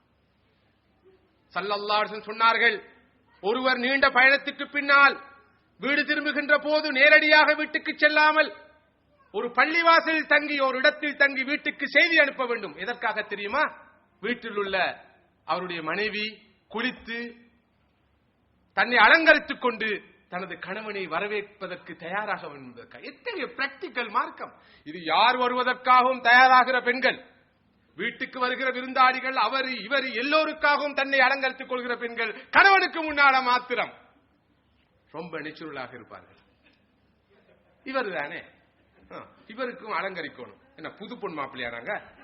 அடே ரோட்ல போறவனுக்கு ஒன்னு அலங்கரிச்சு கொள்ள முடியும்டா. தண்ட கணவன் யாரு மகிழ்விக்கப்படணும், யாரு தனக்கு நெருக்கமானவர், அவருக்காக என்ன அலங்காரம். இந்த ஒரு நிலை தான் வந்திருக்குது. எனவே என்ன நடக்குது? ஒரு சீரியஸான விஷயத்தை நான் சொல்றேன், ஒரு சைக்காலஜிக்கல் ப்ராப்ளமா இது மாறி இருக்குது. பச்சையாக நான் சொல்ல விரும்புகிறேன். ஆண்கள் அடுத்த பெண்களை பார்த்து ரசிக்கிறார்கள். ஏன்? தண்ட மனைவி ஒரு நாள் அந்த உருவத்தில் இவர் பார்த்ததில்லை, எல்லாரும் பார்த்திருக்கிறாங்க. இவர் எப்ப பார்த்தாரு? திருமண ஆண்டு மட்டும் பார்த்திருப்பாரு. அதுக்கு பிறகு ஒரு 1 வீக் பார்த்திருப்பாரு. அதுக்கு பிறகு தண்ட மனைவியுடைய உருவத்தை அவர் அழகா ஒழுங்கா துப்புரவா பார்த்திருக்க மாட்டாரு. துப்புரவான்னு சொன்னா சுத்தமாக, துப்புரவாவே பார்த்திருக்க மாட்டாருன்னு உங்க ஒரு பாசையில, துப்புரவாண்டா சுத்தமாக ஒழுங்கா பார்த்திருக்க மாட்டாரு. விளைவேனா இவர் போய் அந்நிய பெண்ணை பார்க்கிற பாவம் இவரால் நடக்குது. எவ்வளவு பயங்கரமானது! இதுவெல்லாம் பேசப்படாத உண்மைகள், கண்டுகொள்ளாத உண்மைகள், கள்ளத்தனமாக நடக்கிற விஷயங்களாக மாறி இருக்கு. நாம தான் காரணம். சீதன கொடுமைன்னு சொல்றோம். சீதன கொடுமை காரணம் பெண்கள் தான். ஆம்பளை வீட்டில் உள்ள வாப்பாவோ வீட்டில் உள்ள ஆண்களோ சொல்றதில்ல நம்ம மாப்பிள்ளை மாட்டை இவளுக்கு விற்கணும்னு சொல்லி. இந்த பெண்கள் தான், தாய் தான் விட மாட்டா. என்ன சொல்றீங்க? நம்ம மகண்ட பொறுமதி உங்களுக்கு தெரியுமா? நீங்க எவ்வளவு செலவழிச்சுக்க தெரியுமா? அப்படி தெரியுமா? என்ன ஊருக்கு கதைப்பாங்க, இவனுக்கு ஏதோ குறை இருக்குது அதனால தான் இப்படி சும்மா கொடுத்துட்டாங்க சொல்லுவாங்களே, நோய் இருக்குன்னு சொல்லுவாங்க, அது இருக்குன்னு சொல்லுவாங்க, இது இருக்குன்னு சொல்லுவாங்க, பிரச்சனைன்னு சொல்லுவாங்க. அதனால ஒழுங்கா நம்ம பிள்ளைய கொடுக்கணும்னு சொல்லி பெண்களுக்கு பெரிய வினையா இருக்கிறது அதிகமா பெண்கள் தான். ஆனா பெண் குணம் படைத்த ஆண்களும் இருப்பார்கள், அவரை பத்தி நான் பேசல. ஆனா பெரும்பாலும் இந்த நிலை இருக்கிறத நாங்க பார்க்கிறோம். அன்புக்குரிய சகோதரிகளே, தனது கணவனுக்கு இன்னொரு வினோதமான செய்தி சொல்ல போறேன். ஒன்று நான் என்ன சொன்னேன்? வரவேற்கிறது. வார கணவனை வரவேற்கிறது, வாங்க வாங்கன்னு வரவேற்கிறது, அன்பே வாங்கன்னு வரவேற்கிறது, சந்தோஷமா வரவேற்கிறது. இரண்டாவது என்ன சொன்னேன்? தேங்க்ஸ் பண்றது, நன்றி சொல்றது. மூணாவது ஒன்று சொல்ல போறேன், அன்பளிப்பு கொடுக்கிறது. தெரியுமே, யாருக்கு கொடுப்பீங்க அன்பளிப்பு? தோழிகளுக்கு, தோழர்களுக்கு, உற்றார் உறவினர்களுக்கு, வீட்டுக்கு வாரவர்களுக்கு, விருந்தாளி எல்லோருக்கும் அன்பளிப்பு கொடுக்கிறது. எவ்வளவு நாகரிகமான பண்பு! நம்மட கணவனுக்கு அன்பளிப்பு கொடுக்கிறது. அப்படி ஒரு செய்தி இருக்குதா? கணவனுக்கு அன்பளிப்பு கொடுக்கிறது. அவருடைய ஏதாவது ஒரு நினைவை வைத்து, அவருடைய பிறந்த தினமாக இருக்கலாம், திருமணம் முடித்த நாளாக இருக்கலாம், ஒரு சந்தோஷமான நிகழ்வு வைத்து உங்களுக்காக நான் இந்த பொருளை வாங்கி வச்சிருக்கிறேன் என்று கொடுக்கிறது. ஸல்லல்லாஹு அலைஹி சொன்னார்கள், தஹாதவ் தஹாப்பு, அன்பளிப்புகளை பரிமாறிக்கொண்டு அன்பை வளர்த்துக் கொள்ளுங்க என்று சொன்னார்கள் ஸல்லல்லாஹு அலைஹி வஸல்லம். அதிகமா அன்பு யாருக்கு மத்தியில் வளர்க்கப்படணும்? கணவனுக்கு மனைவிக்கு உள்ளதா முதலா அன்பு வளர்க்கப்படணும். அதுக்கு வழியாக ஸல்லல்லாஹு அலைஹி சொன்னார்கள், அன்பளிப்புகளை பகிர்ந்துக்கோங்க. அவரு தானே எல்லாம் வாங்கி தராரு, நாம என்ன அவருக்கு அன்பளிப்பு கொடுக்க? சும்மா போலியா இதெல்லாம் செய்யணுமா? எவ்வளவு விஷயங்களை போலியா செய்யறோம். ஏன் இதை மட்டும் அவர் தந்த 1000 ரூபால ஒரு 200 ரூபாவை மீதப்படுத்தி அவருக்கு தெரியாம ஒரு அன்பளிப்பை வாங்கி அவருக்கு ஒரு சர்ப்ரைஸா கொடுக்க கூடாது? இன்றைக்கு உங்களோட இந்த நாள் இந்த அன்பளிப்பை. ஆனா ஒரு அன்பளிப்பு மட்டும் கொடுக்கிறோம், நல்ல சாப்பாடு சமைச்சு கொடுப்போம். எந்த அளவுக்குண்டா? அவருக்கு கொலஸ்ட்ரால் இருக்குதா, அவருக்கு ஹார்ட் ப்ராப்ளம் இருக்குதா, அவருக்கு டயபெட்டிஸ் இருக்குதா, எதை பத்தியும் கவலை இல்ல. ஒரு நாளைக்கு மட்டலாப்போம், அடுத்த நாளைக்கு பிரியாணி, இன்றைக்கு மட்டன், அடுத்த நாளைக்கு சிக்கன், அடுத்த நாளைக்கு இன்னொன்று பீஃப், எல்லாம் போட்டு நல்லா கொடுத்து நேர காலத்தோட பறக்கத்தா போய் சேர்ந்துருங்க. இந்த வேலையை மட்டும் அழகா செய்வோம். உங்க தொல்லை. இந்த அன்பளிப்பை நான் மறக்கிறதுக்கு இல்ல. நம்ம முஸ்லிம் சமூகத்து பெண்கள் கனகச்சிதமா அதை மட்டும் செஞ்சிருவாங்க. எந்த கவலையும் இல்லை. ஏனண்டா அவங்களுக்கு தெரியாது ஃபேமிலி எக்கனாமினா என்னன்னு தெரியாது, பொதுவான சுகாதாரம் சம்பந்தமான விஷயங்கள் தெரியாது, டயட்டிங் என்னன்னு தெரியாது, நியூட்ரிஷன் என்னன்னு தெரியாது. சாப்பாடுதான் அள்ளி அள்ளி கொடுக்கிறது. கடைசியில் 50 வயசுல அவரு நோயாளி. இவக்கு எந்த வகையான பிசிக்கல் எக்ஸசைஸ் ஒன்றும் கிடையாது. என்ற குஷினியிலே பிறந்து குஷினியிலே வளர்ந்து, குஷின்டா சமையல் அறை, அதிலே வளர்ந்து அவட வாழ்க்கை அங்கேயே முடிஞ்சாச்சு. அவட மிஷன் பினிஷ். இந்த சாப்பாடு ஆக்குறது வகை வகையாக அவவும் முடிஞ்சு இவரும் முடிஞ்சு. இந்த ஒரு துர்ப்பாக்கியமான முஸ்லிம் சமூகத்திற்கு நாங்க பார்க்கிறோம். அடுத்ததாக, ஒரு பெண் தாய் என்ற நிலையில் தனது குழந்தைகள் பால் எத்தகைய கடமைகளை நிறைவேற்ற வேண்டும் என்பது மிக முக்கியமானது. இது பற்றி ஒரு தனியான உரை இன்ஷா அல்லாஹ் இடம்பெற இருக்கிற காரணத்தினால் அதனை நான் இங்கே சுருக்கமாக சொல்லாமல் அந்த சந்தர்ப்பத்துக்காக விட்டு விடுகிறேன். அன்புக்குரிய சகோதரிகளே, இதற்கு அப்பால் உறவினர் பால் உள்ள கடமைகள் இருக்கின்றன. அடுத்ததாக சமூகத்தின் பால் உள்ள கடமைகள் இருக்கின்றன. பெண்களுடைய பங்களிப்பு இல்லாத எந்த துறையும் எழுத்துப்பிழை இருக்குது, அரைகுறை அபிவிருத்தி அடைந்த துறையாகத்தான் இருக்கு. பெண்களுடைய பங்கேற்பு இல்லாத எந்த துறையும் அரைகுறை துறையாக இருக்கும். ஏனென்றால் பெண்கள் ஆண்களின் சரிபாதி சமபாதி, அது அரைகுறையாகத்தான் இருக்கும். எனவே அனைத்திலும் பெண்கள் பங்கேற்க வேண்டும். இந்த வகையில் அவருடைய முதலாவது கடமை குடும்ப பொறுப்பை நிறைவேற்றுவது. குடும்பம் தான் பெண்களுடைய ராஜ்யம். ஆணின் மனைவி, குழந்தைகளின் தாய், வீட்டின் தலைவி, நிர்வாகி என்ற வகையிலெல்லாம் பெண்ணுடைய பங்களிப்பு மிகவும் மகத்தானது. ஆனால் இன்றைய நாகரீகம், இந்த நவநாகரீகம், இந்த ஜாஹிலிய நாகரீகம், நான் ஏற்கனவே சொன்ன தஜ்ஜாலிய நாகரீகம், இந்த குடும்ப வாழ்க்கையில் பெண் கொடுக்கிற தலைமைத்துவத்தை, லீடர்ஷிப்பை கொச்சைப்படுத்திவிட்டது. எப்படி கொச்சைப்படுத்தியிருக்குது? இந்த கேள்வியை கேட்போம். உங்களின் மனைவி ஏதாவது தொழில் பார்க்கிறாரா? கொஞ்ச நேரம் 3 கேள்வி கேட்டா 4வது கேள்வி, வைஃப் என்ன செய்யறா? தொழில் பார்க்கிறா? இல்ல, வீட்டுல சும்மா இருக்கிறா. இவக்கு கேட்கவும் சொல்றது. வீட்டுக்கு ஒரு விருந்தாளி வந்திருப்பாரு, யுஎஸ்ல இருந்து வந்திருப்பாரு. வந்தவர், எப்படி சும்மா இருக்கிறீங்களா? நீங்க, நான் அக்கௌண்டனா இருக்கிறேன். சரி, உங்க மனைவி? அவ வீட்டுல சும்மா இருக்கிறா. வீட்டுல சும்மா இருக்கிறா. இது இவக்கு கேக்குது. சும்மா இருக்கிறேன். சரி, அடுத்த வீட்டுல பொம்பளை வேலை செய்யறா, இந்த வீட்டுல பொம்பளை வேலை செய்யறா, நான் மட்டும் சும்மா இருக்கிறேன். Psychological problem. சும்மா இருக்கிறா. சும்மாவா இருக்கிறா?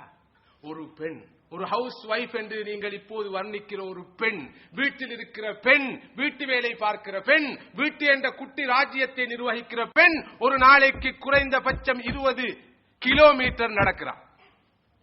காலையில எழுந்ததுல இருந்து, கணவனுக்கு முன்னால் எழுந்து, பிள்ளைகளுக்கு முன்னால் எழுந்து, அனைவரும் சென்றதன் பின்னால் வேலை செய்து, அனைவரும் தூங்கியதற்கு பின்னால் தூங்குகின்ற அந்த தாய், அந்த மனைவி, அந்த அக்கா, அந்த பெண் வீட்டில் செய்யற வேலைய தொழில் பார்க்கிற பெண் செய்யறது இல்ல. ஒரு ஒர்க் ஷாப் கூடாக இத பேசுங்க, கலந்து உரையாடுங்க, விளக்குறதுக்கு எனக்கு சந்தர்ப்பம் இல்லை. வீட்டில சமையல் அறையில் வேலை செய்தால் பாருங்கள் கொடுமை, எத்தகைய கொடுமை. சமையல் அறையில் வேலை செய்வதற்காக மட்டுமா பெண்? ஏன் ஆணுக்கு அந்த வேலை செய்ய முடியாது? எனவே இன்று மேற்குலகில் எப்படி தெரியுமா? இன்று மனைவி சமையல் அறையில் உணவு சமைத்தால் நாளை கணவன். ஜான், இன்றைக்கு உங்களோட turn, go and cook. Yes, very common, very common. அதை நோக்கித்தான் நீங்க எல்லாரும் போய் கொண்டிருக்கீங்க. ரொம்ப பேர் போயிட்டாங்க. முந்தையெல்லாம் இதெல்லாம் ரொம்ப செய்தி வினோதமா இருந்துச்சு. இப்படி எல்லாம் நடக்குதா உலகத்துல? இப்ப எல்லாருக்கும் தெரியும் எப்படி நடக்குதுன்னு சொல்லி. ஊமையன் கண்ட கனவு மாதிரி யாரும் வெளியே வந்து சொல்றது இல்ல. ஏன் ரெஸ்டாரண்ட்ல வந்து சாப்பிடுறா? ஏன் ரெஸ்டாரண்ட் சாப்பிடுறா? இன்னைக்கு சொல்றேன், சரி நீ ஆக்க வந்தேவல, நான் ஆக்க வந்தேவல, 2 பேருமே வெளியே சாப்பிடுவோம், பிரச்சனை முடிஞ்சாச்சு. சமத்துவம். இதெல்லாம் நடந்து கொண்டிருக்குது. அன்றாட வாடிக்கையா போயிட்டு எங்களை நாங்களே ஏமாத்தி கொண்டிருக்கிறோம். எந்த பேர்ல? நாகரிகம். அப்ப பெண் வீட்டில் சமையல் அறையில் வேலை செய்தால், வீட்டு வேலை செய்தால் என்ன சொல்றோம்? சும்மா இருக்கிறா. வீட்டுல வேலை பார்த்து கொண்டு இருக்கிறான், அடக்கப்பட்டு ஒடுக்கப்பட்டிருக்கிறான்.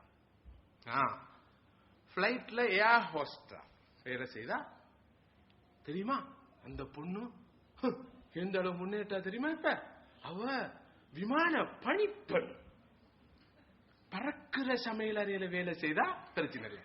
ஏன்னா அது பறக்குது இல்லையா? தந்த கணவனுக்கு தண்ணீர் கொண்டு கொடுப்பது, உணவு பரிமாறுவது கேவலம்.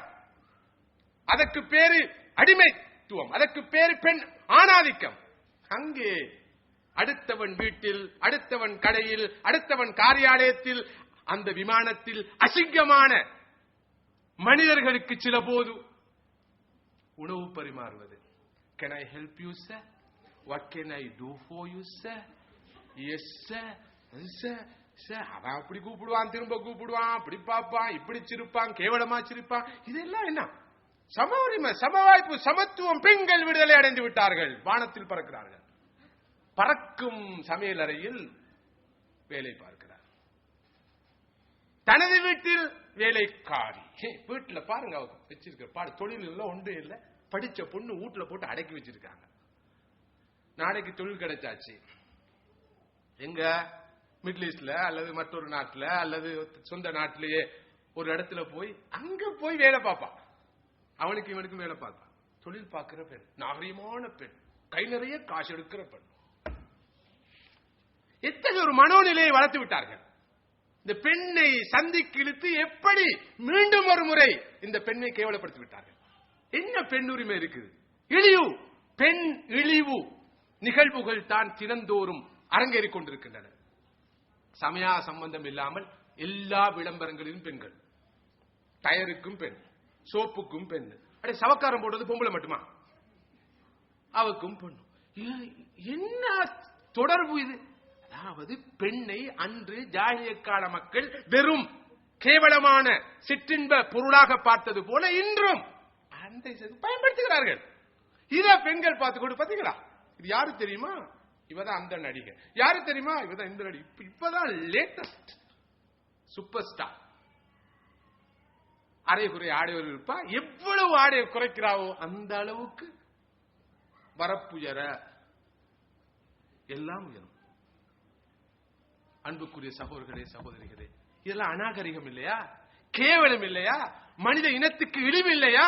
வழக்கது கர்ரம்னா பனி ஆதம், மனிதர்களை நாங்க கௌரவிச்சிருக்கிறோம், உயர்ந்த அந்தஸ்தில் வைத்திருக்கோம். ரப்புல் ஆலமீன் சொல்றானே, நாகரிகத்தின் பேரால் இந்த அளவு கேவலமா? வெட்கம், நாணம், பயிர்ப்பு, அடக்கம், கூச்சமுள்ள பெண்கள் இப்படி சீரழிகிற ஒரு நிலையை இந்த நாகரிகம் உருவாக்கி இருக்கிறதே, இது 6ஆம் நூற்றாண்டு 7ஆம் நூற்றாண்டு ஜாஹிலியத்தை விட கேவலமானது இல்லையா? ஏன் இந்த பார்வை இல்லாமல் போய்விட்டது? ஏனென்றால் விளம்பரம், பயங்கர விளம்பரம், மீடியா என்ற இந்த கத்தி இல்லாமல் ரத்தம் இல்லாமல் நடக்கிற யுத்தத்தில் நாம் அனைவரும் தினந்தோறும் பயங்கரமாக பலியாகிக் கொண்டிருக்கிறோம். Brain washed. பாடசாலையில், பாதையில், அங்கு இங்கு எல்லாம் எமது மூளைகளை சலவை செய்து எமது விழுமியங்கள், எமது பெருமானங்கள் எல்லாம் அளிக்கப்பட்டு விட்டன. கேவலமான ஒரு சமுதாயம் உலகத்தில் உருவாகி கொண்டிருக்கிறது. இப்போது இந்த நாகரீகமான பாஷை பேசுவர்கள் தான் பிற்போக்குவாதிகள். ஹஜரத்து பாவம், விளப்பம் இல்லை, அவருக்கு போதிய அறிவில்லை, பின்னணி இல்லை, எதையோ வந்து பேசுறாரு ஆத்திரத்தில். சகோதரர்களே, சகோதரிகளே, உண்மையை பேசுறோம், மிகப்பெரிய உண்மையை பேசுறோம். மனித இனம் அழிவை நோக்கி வேகமா போய்கொண்டிருக்குது. இந்த அழிவிலிருந்து மனித சமுதாயத்தை பாதுகாக்கிறதுக்கு எங்களால் மாத்திரம்தான் முடியும். இதை நாங்கள் எல்லாரும் புரிந்து கொள்ள வேண்டும். அன்புக்குரிய சகோதரிகளே, பெண்கள் வேலை செய்யக்கூடாது நான் சொல்லவில்லை. பெண்கள் வீட்டுக்கு வெளியே வேலை செய்வதனால் ஏற்படுகிற பாதிப்புகளை நாம் தெரிந்து கொள்ள வேண்டும். மிக விரிவாக இதனை கலந்துரையாட வேண்டும் என்று இருந்தேன். குழந்தைகளுக்கு ஏற்படுற பாதிப்பு, கணவன்மாருக்கு ஏற்படுற பாதிப்பு, வேலைக்கே ஏற்படும் பாதிப்பு, பண்பாட்டு பிரச்சனைகள், சமூக வாழ்வில் தோன்றும் பிரச்சனைகள் எல்லாம் இருக்கின்றன. என்றாலும் இஸ்லாம் பெண்கள் வேலை பார்ப்பதை அனுமதிக்கிறது. ஆண்கள் சம்பாதித்தவை ஆண்களுக்குரியவை, பெண்கள் சம்பாதித்தவை பெண்களுக்குரியவை. பெண்களுக்கு தொழில் பார்க்கும், உழைக்கும், சொத்துக்களை வைத்திருக்கும் பூர்ண உரிமை இஸ்லாம் வழங்கியிருக்கிறது. ஆனால் நிபந்தனைகள் உண்டு. ஷரியா அனுமதிக்கும் தொழிலாக தொழில் இருக்க வேண்டும். விரிவாக கலந்துரையாடப்பட வேண்டும். பெண்ணுக்குரிய இஸ்லாமிய ஒழுக்கங்களை பேணும் வகையில் தொழில் அமைதல் வேண்டும். அடிப்படை கடமைகளுக்கு, சன்மார்க்க கடமைகளை நிறைவேற்றுவதற்கு தடையில்லாமல் அந்த தொழில் அமைதல் வேண்டும். இது போக பெண்கள் கண்டிப்பாகவே தொழில் பார்க்க வேண்டும் என்று சொல்பவர்களுடைய வாதங்கள் இருக்கின்றன. இதனை எல்லாம் விரிவாக கலந்துரையாட வேண்டும் என்று நான் விரும்பினேன். சமூக நலனுக்காக பெண்கள் தொழில் பார்க்க வேண்டும், குடும்ப நலனுக்காக பார்க்க வேண்டும், பெண்ணுடைய நலனுக்காகவே பார்க்க வேண்டும். தொழில் பெண்ணுடைய பெரிய ஆயுதம். ஆனால் உண்மையில் இந்த வாதங்களை ஒரு முஸ்லிம் சமூகத்தில் இருக்க முடியும். இன்றைய சமுதாயத்தில் இதெல்லாம் உண்மையான வாதங்கள். இந்த பெண்ணை யாரும் பார்க்க மாட்டாங்க, கைவிட்டுருவாங்க. விதவையானா பிரச்சனை, விவாகரத்து செய்யப்பட்டா பிரச்சனை, கணவன் இறந்தா பிரச்சனை, கணவன் மோசமாக இருந்தா பிரச்சனை, பிள்ளைகள் பார்க்க மாட்டா பிரச்சனை. எனவே கட்டாயம் தொழில் தான் ஆயுதம். ஆனா ஒரு தூய இஸ்லாமிய சமூகத்தில் நான் ஏற்கனவே சொல்லிவிட்டேன், பெண்ணுக்கு தொழில் ஒரு ஆயுதம் அல்ல, அது ஒரு சாபக்கேடு, ஒரு தலையிடி. அவருடைய இயற்கைக்கு மாற்றமா அவர் அநியாயமாக தன்னை வரைத்துக் கொள்ள வேண்டி இருக்குது. ஆனா இன்றைய சமூக அமைப்பில் விரும்பியோ விரும்பாமலோ ஒரு நெசசரி ஈவிலாக, ஒரு அத்தியாவசிய தீமையாக பெண்கள் தொழில் பார்ப்பது மாறி இருக்குது. இதுக்கு காரணம் நாங்க அரவணைக்கிற இந்த நாகரிகம், இந்த நாசமா போன நாகரிகம், இந்த நியூ வேர்ல்ட் ஆர்டர், இந்த புதிய உலக அமைப்பு, இந்த சடவாத உலகம், இந்த பயங்கரமான ஓட்டம், சடத்துக்கு பின்னால் ஓடுற ஓட்டம், காசு பணத்துக்கு பின்னால ஓடுற ஓட்டம். அல்லாஹ் குர்ஆன்ல கேட்கிறான், எங்க ஓடுறீங்க, எங்க ஓடுறீங்க, எங்க ஓடுறீங்க? ஒவ்வொரு நகரத்திலையும் பாருங்க ஓடுற ஓட்டம். அஸ்ஸலாமு அலைக்கும் சலாம் போய், அஸ்ஸலாமு அலைக்கும் வலைக்கும் சலாம் வலைக்கும் சலாம் போய், ஓடுறான் ஓடுறான் ஓடுறான்.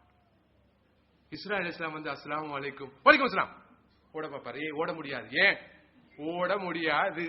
நிக்கத்தான் வேணும். நான் எங்க நிக்க போறேன்? 5 நிமிஷத்துல பேங்க் மூட போறான். போத்தான் வேணும். எப்படி போறது? இஸ்ராயீல் அலைஹிஸ்ஸலாம் வந்தாலும் அவரையும் விட்டு ஓடுற ஓட்டம் தான் இன்றைக்கு ஓடிக்கொண்டிருக்கிறோம்.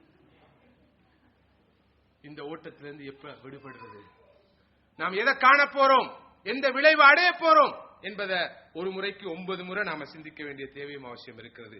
சகோதரர்களே, சகோதரிகளே, பெண்களுடைய அடுத்த கடமையை பற்றி நான் பேச விரும்புகிறேன். அவர்கள் படிக்க வேண்டும், அடுத்தவர்களுக்கு படிப்பிக்க வேண்டும். இது பற்றி விரிவாக நாம் கலந்துரையாடலாம். பெண் கல்வியை தூண்டுகின்ற ஹதீஸ்களை நாம் படித்து பார்க்க வேண்டும்.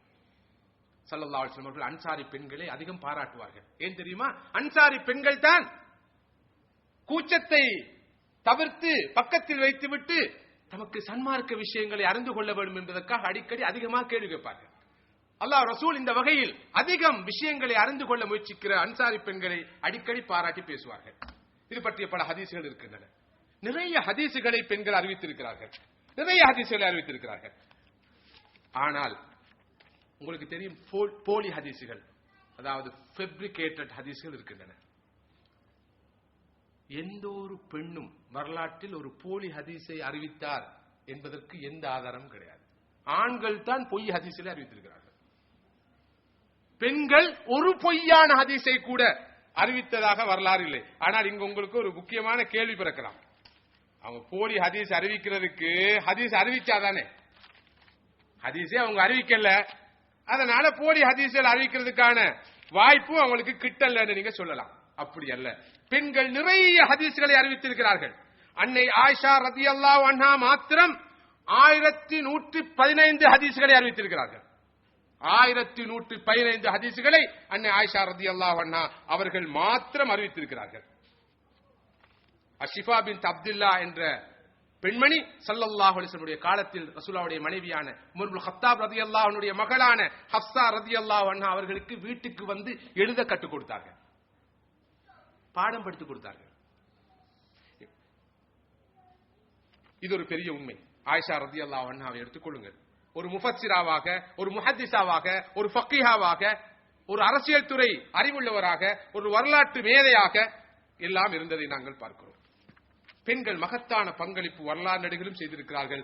இது பற்றி மிக விரிவாகவே விளக்கமாகவே பேச வேண்டும். பெண்கள் அறிவித்த ஹதீஸ் என்ற ஒரே காரணத்துக்காக எந்த ஒரு ஹதீஸையும் ஹதீஸ் துறை இமாம்கள் மறுத்ததில்லை, நிராகரித்ததில்லை, ஏற்று அங்கீகரித்திருக்கிறார்கள். ஷிஃபா பின்த் அப்துல்லாவை பற்றி சொன்னேன். பேராசிரியை ஆயிஷா ரலியல்லாஹு அன்ஹாவை பற்றி நாம் படிக்க வேண்டும். அத்தகைய பல ஆயிஷாக்கள் இன்று உலகத்துக்கு தேவைப்படுகிறார்கள்.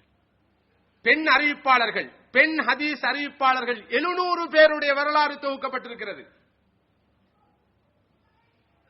ஜாஹிலிய காலம், எழுத்தறிவு குறைந்த காலம், அந்த காலத்திலே, அந்த ஆரம்ப காலத்தில், மத்திய காலத்தில் 700 பேர் ரசூலுல்லாஹி ஸல்லல்லாஹு அலைஹி வஸல்லம் ஹதீஸ்களை கேட்டு அறிவிப்பவர்களாக இருந்திருக்கிறார்கள். அனைவரும் பெண்கள். எங்க நம்முடைய பங்களிப்பு? அறிவுத்துறைக்கும் நமது தமிழ் பேசும் முஸ்லிம் பெண்களுக்கும் சிறப்பாக குறிப்பாக எந்த சம்பந்தமும் கிடையாது. வானொலியில் எல்லாவற்றையும் கேட்பார்கள், செய்தியை தவிர. தொலைக்காட்சியில் எல்லாவற்றையும் பார்ப்பார்கள், செய்திகளை தவிர. உலகத்தில் என்ன நடக்கிறது, உலகத்தில் ஜியோகிராபி, எக்கனாமிக்ஸ், பொலிட்டிக்ஸ் எதுவும் அவர்களுக்கு தெரியாது. எது தெரியும்டா? லேட்டஸ்ட் நாடகம், லேட்டஸ்ட் சினிமா, இத பத்தி எல்லா தகவலும் தெரியும். இக்கட்ட இதெல்லாம் நமக்கு என்னதுக்கு? ஏதோ நடக்குதாம், உலகத்துல பிரச்சனை எல்லாம் நடக்குதாம், இப்படியாம் பொருளாதார உலகம் இப்படியா, அந்த உலகம் இப்படியா, இதெல்லாம் நமக்கு என்னதுக்கு? அவருக்கு தான் இதெல்லாம் தேவை. ஏதோ போச்சு வாப்பா பாருங்க அடுத்த நியூஸ்ல ஏதோ சொன்னாங்க, வீட்டுல பேசிக்கொண்டா, இவ என்ன மலக்கா, வேறொரு இனமா, இவருக்கு அறிவில்லையா? ரசூலுல்லாஹ் ஹதீஸை கேட்டு 700 பேர் அறிவிச்சிருக்கிறாங்களே, இவருடைய பங்களிப்பு இவ்வளவு அற்று போயிட்டு. இதுல கவலையான விஷயம், நீங்க பலரை சொல்லலாம், இவர் சிங்கப்பூருக்கு வந்து இப்படி எல்லாம் பேசக்கூடாது. ஏண்டா இங்க உள்ள பெண்கள்லாம் ஹைலி எஜுகேட்டட். எஜுகேஷன் என்று நான் சொல்றது நீங்க சொல்ற எஜுகேஷன் அல்ல. இந்த ஸ்கூலுக்கு போய், காலேஜுக்கு போய், பேப்பர் குவாலிபிகேஷனோட வந்து வீட்டுல இருந்து கொண்டு சினிமா படம் பார்த்து கொண்டு இருக்கிற எஜுகேஷன். இந்த பாடலை கேட்டுக்கொண்டிருக்கிற எஜுகேஷன் என்றால் வாழ்க்கைக்கு தான் கல்வி. இந்த பேப்பர் குவாலிபிகேஷன் அல்ல, இந்த கடதாசி அல்ல. நான் பிஏ வரைக்காலும் படிச்சிருக்கிறேன், பிகாம் வரைக்காலும் படிச்சிருக்கிறேன், அதை பத்தி நான் பேசல. உண்மையான அறிவு. வாழ்க்கையை அலசக்கூடிய அறிவு, ஆராயக்கூடிய அறிவு, இந்த அறிவு எந்த அளவு தூரம் இந்த பெண்களுக்கு இருக்குது, அந்த பங்களிப்பு எந்த அளவு தூரம் வழங்கப்பட்டு சென்று பாருங்க. மூன்றாவது கடமை, பெண்கள் பால் உள்ள கடமை, சமூக சீர்திருத்த பணியில் ஈடுபடுவது, அழைப்பு பணியில் ஈடுபடுவது. விரிவாக பேசப்பட வேண்டியது பெண்களை பற்றி வந்த நிறைய விஷயங்கள். சூரத் தௌபாவின் 71ஆம் வசனத்தை பாருங்கள். உமர் ரலியல்லாஹு அன்ஹுவை ஆட்சேபித்த பெண் தனது கடமை எப்படி விளங்கி இருந்தார் என்று சிந்தித்து பாருங்கள். அடுத்ததாக சுமையா ரலியல்லாஹு அன்ஹா அவர்களுடைய பங்களிப்பு, ஃபிரௌனுடைய மனைவியான ஆசியா ரலியல்லாஹு அன்ஹா அவர்களுடைய பங்களிப்பை சிந்தித்து பாருங்கள். பெண்கள் அன்று எல்லா சமூக விவகாரங்களிலும், தாவா சீர்திருத்த பணிகளிலும் மிகவும் முனைப்போடு ஈடுபட்டார்கள். முதலாம் பையத்தில் பெண்கள் கலந்து கொண்டார்கள். ஸல்லல்லாஹு அலைஹி வஸல்லம் செய்து கொண்ட இரண்டாம் பையத்தில் கலந்து கொண்டார்கள். 2 ஹிஜ்ரத்தில் பெண்கள் கலந்து கொண்டார்கள். போராட்ட களங்களுக்கு பெண்கள் சென்றார்கள். இங்கு பல பெண்களுடைய பெயர்களை நான் தந்திருக்கிறேன். உம்மு ஷரீக் அல் குரைஷியா என்ற பெண்மணி மக்காவிலே ஸல்லல்லாஹு அலைஹி வஸல்லம் அவர்களுக்கு கூட தவா செய்ய முடியாத ஒரு பயங்கர சூழ்நிலை இருந்த போது இந்த உம்மு ஷரீக் அல் குரைஷியா என்ற பெண்மணி களவாக, எவருக்கும் தெரியாமல் ரகசியமாக உயிரை கையில் வைத்துக் கொண்டு அந்த மக்கா மண்ணிலே இருந்த வீடுகளுக்கு போய் பெண்களை சந்தித்து தனது தாவாவை முன்வைப்போராக இருந்து பின்னர் குறைஷி காவிடம் அகப்பட்டுக் கொண்டு மிக கொடுமையாக சித்திரவதை செய்யப்பட்ட வரலாற்றை நாம் நினைத்து பார்க்க வேண்டும். எனவே அன்புக்குரிய சகோதரர்களே, சகோதரிகளே, எனக்கு கொடுக்கப்பட்ட நேரத்தை விட கிட்டத்தட்ட ஒரு அரை மணி நேரம் நான் அதிகமாக பேசிவிட்டேன். நிறைய விஷயங்களை பேச வேண்டும் என்று எதிர்பார்த்திருந்தாலும் அல்லாஹ் நாடியது இவ்வளவுதான். எனவே நிச்சயமாக இந்த சில கருத்துக்கள் ஓரளவு உங்கள் அனைவரையும் சிந்திக்க தூண்டியிருக்கும். பெண்கள் தங்களுடைய பங்களிப்பை செய்வதற்கு ஆண்களுக்கும் ஒரு பெரிய பொறுப்பு, கடப்பாடு இருக்கிறது. அதே போல பெண்களும் தங்களுடைய பொறுப்புகளை, வீட்டில் உள்ள பொறுப்புகளை, சமூகத்தில் உள்ள பொறுப்புகளை, முழு உலகத்துக்கும் அவர்கள் நிறைவேற்ற வேண்டிய கடமைகளை எல்லாம் சிந்தித்து தங்களுடைய குறுகிய ஆயுளை, கொஞ்ச நாள் ஆயுளை சிறப்பாக பயன்படுத்துவதற்கு முயற்சிக்க வேண்டும். நாளை மறுநாள் நாங்கள் எமது இறைவனை சந்திக்க இருக்கிறோம், ரப்புல் ஆலமீனை சந்திக்க இருக்கிறோம். ஆணும் பெண்ணும் ஒவ்வொருவரும் தனித்தனியாக வந்தோம், தனித்தனியாக செல்ல இருக்கிறோம். எமது செயல்களுக்கு நாம் அனைவரும் பதில் சொல்லியாக வேண்டும். அதற்காக எம்மை தயார்படுத்திக் கொள்வோம். வாழ்க்கையை கிடைத்திருக்கிற ஒவ்வொரு கணப்பொழுதையும் உச்ச நிலையில் பயன்படுத்தி உலக வாழ்க்கையை நிறைவாக அமைத்துக் கொண்டு எமது நிலையான நிரந்தரமான மறுமை வாழ்க்கையையும் சந்தோஷமாக அமைத்துக் கொள்வோம். போலிகளுக்கு பின்னால் போய் எமது வாழ்க்கையை அசிங்கப்படுத்திக் கொள்ளாமல், வீணாக்கி விடாமல் நிறைவான ஒரு வாழ்க்கை வாழ ரஹ்மானான அல்லாஹ் எனக்கும் உங்களுக்கும் அருள் பாலிக்க வேண்டும் என்று பிரார்த்தித்து, எனக்கு இந்த நல்ல சந்தர்ப்பத்தை தந்தமைக்காக உங்கள் அனைவருக்கும் நன்றி கூறி அல்லாஹு தஆலா உங்களுக்கு நிறைவான சந்தோஷமான வாழ்க்கையை தர வேண்டும் என்று பிரார்த்தித்து விடைபெறுகிறேன். வாஹிர் தஅவானா அல்ஹம்துலில்லாஹி ரப்பில் ஆலமீன். இந்த எனது உரையிலே நான் எவ்வாறு நேற்று வந்த முஸ்லிம் பெண்கள், இஸ்லாத்தை தழுவிய பெண்கள் இஸ்லாத்துக்காக மகத்தான பங்களிப்பு செய்கிறார்கள் என்று குறிப்பிட்டேன். இப்போது வந்திருக்கிற மலேசியாவிலிருந்து வெளியிடப்படுகிற இந்த நம்பிக்கை இதழில் கூட 2 கட்டுரைகள் இவ்வாறு இஸ்லாத்தை தழுவிய 2 பெண்களுடைய இஸ்லாத்தை தழுவிய வரலாற்றையும் அவருடைய பங்களிப்பையும் பற்றி பேசுகின்றன. ஒருவர் இன்று இஸ்னா என்ற பெயரிலே மேற்குலகில் இயங்குகின்ற இஸ்லாமிய அமைப்பிலே மிகவும் உற்சாகமாக வேலை பார்க்கிற இங்கிரிட் மார்ட்சன் என்பவருடைய ஒரு இஸ்லாத்தை தழுவிய வரலாற்று பின்னணியை பற்றி பேசுகிறது. அதே போல எனது உரையில் நான் குறிப்பிட்ட யுவன் ரெட்லி அவர்கள் பற்றி ஒரு கட்டுரையும் இங்கு இருக்கிறது. ஃபர்தாவில் என் அனுபவம் என்று அவர் எழுதியிருக்கிறார். இந்த கட்டுரை நான் சகோதரர் ஃபிதாவுல்லா அவர்கள், நாசி அவர்கள் வந்திருக்கிறார்கள். அவர்கள் இங்கே ஒரு படத்தை பிரசுரித்திருக்கிறார்கள். இதைவிட மிக ஒடுக்கமாக அவர் ஆடை அணிந்து இருக்கிறார். இப்போது அண்மையில் இலங்கைக்கு கூட வருகை தந்தார். இலங்கையில் வந்து பல உரைகளை நிகழ்த்தினார், பெரும் தாக்கத்தை விளைவித்தார். அவருடைய இஸ்லாமிய நடவடிக்கைகள் மிக வேகமாக வளர்ந்து வருகின்றன. இத்தகைய பெண்கள் எமக்கு ரோல் மாடல்ஸ்களாக மாற வேண்டும். அந்த நடிகை, இந்த நடிகன், அந்த பாடகன், இந்த பாடகி எமது விருப்பத்துக்குரியவர்கள், எமது அடையாள புருஷர்கள், எமது ரோல் மாடல்ஸ் என்று நினைக்கிற நிலை மாறி எமக்கு ஆயிஷாக்கள், சுமையாக்கள், வரலாற்றில் தோன்றிய அத்தகைய பெண்கள் உருவாவதோடு இன்று எமக்கு மிகப்பெரிய நிதர்சனமான உண்மைகளாக விளங்குகின்ற ஜெய்னப் அல் கஸாலி போன்றவர்கள், இந்த யுவன் ரெட்லி போன்றவர்களாக நாம் மாற வேண்டும். இவர்களை எமக்கு முன்மாதிரியாக அடையாள புருஷர்களாக நாம் மாற்றிக்கொள்வதற்கு முயற்சிக்க வேண்டும். இதற்காக என்னுடைய வாழ்க்கை வரலாறுகளை படிக்க வேண்டும், பணிகளை பார்க்க வேண்டும். Why I became Muslim, why I embraced Islam என்று பலர் இஸ்லாத்தை தழுவிய வரலாற்றை தொகுத்திருக்கிறார்கள். பலர் அத்தகைய நூல்கள் வெளிவந்திருக்கின்றன. அவற்றுள் பெரும்பான்மையானவர்கள் பெண்கள். இவர்களுடைய வாழ்க்கை வரலாற்றை நீங்கள் பார்க்க வேண்டும், படிக்க வேண்டும், நல்லுணர்ச்சி பெற வேண்டும். அதற்கூடாக எஞ்சுள்ள வாழ்க்கையை சிறப்பாக அமைத்துக் கொள்வதற்கு நாம் முயற்சிக்க வேண்டும். ரஹ்மானான அல்லாஹ் அருள் பாலிக்க வேண்டும். வாஹிர் தஅவானா அல்ஹம்துலில்லாஹி ரப்பில் ஆலமீன். அஸ்ஸலாமு அலைக்கும் வரஹ்மத்துல்லாஹி வபரகாத்துஹு. ஜஸாக்குமுல்லாஹு கைரன். கேள்வி நடைமுறையில ஒரு பெரிய பிரச்சனையாக இருக்கிற ஒரு விஷயம் என்றாலும் சுருக்கமாக இதற்கு பதில் சொல்லாமல் நான் நினைக்கிறேன். ஒரு பெண் பின்னால ரொம்ப சத்தமா இருக்குது, வெரி டிஃபிகல்ட். ஒரு பெண் மேற்படிப்புக்காக வெளிநாடு செல்வது, தனியாக, அதாவது மஹரமி துணை இல்லாமல் வெளிநாடு செல்வது பற்றிய ஒரு கேள்வி. இது மிக முக்கியமான ஒரு பிரச்சினை. இதற்கு ஒரு பிராக்டிக்கலான ஒரு விளக்கம் தான் நான் இங்கு சுருக்கமாக சொல்ல விரும்புகிறேன். உங்களுக்கு தெரியும், தெளிவான ஹதீஸ் இருக்குது. ஒரு பெண் மஹரமி துணை இல்லாமல், அதாவது தனக்கு திருமணம் முடிப்பதற்கு விலக்கப்பட்ட, தடை செய்யப்பட்ட ஒரு ஆணுடைய துணை இல்லாமல், அதாவது தன்னுடைய தந்தை அல்லது சகோதரன் இப்படிப்பட்ட ஒருவருடைய துணை இல்லாமல், அல்லது திருமணம் முடித்ததற்கு பின்னால் தன்னுடைய கணவனுடைய துணை இல்லாமல் தனிமையில் பிரயாணம் செய்வதை ஸல்லல்லாஹு அலைஹி வஸல்லம் அவர்கள் தெளிவாகவே ஹராம் என்று சொல்லியிருக்கிறார்கள். இவ்வாறு சொன்னதற்கான பிரதானமான காரணம் பெண்ணுக்கான பாதுகாப்பு உத்தரவாதப்படுத்தப்பட வேண்டும் என்பதற்காக. வேற எந்த நியாயமும் இல்லை.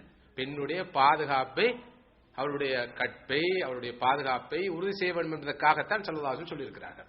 எனவே இந்த வகையில் இங்கு மிக முக்கியமான அம்சம் என்னவென்றால், பெண்ணுடைய பாதுகாப்பு உத்தரவாதப்படுத்தப்பட வேண்டும் என்பது. யாரோடு போனாலும் அவருடைய பாதுகாப்பு உத்தரவாதப்படுத்தப்பட வேண்டும் என்பதுதான் மிக முக்கியமானது.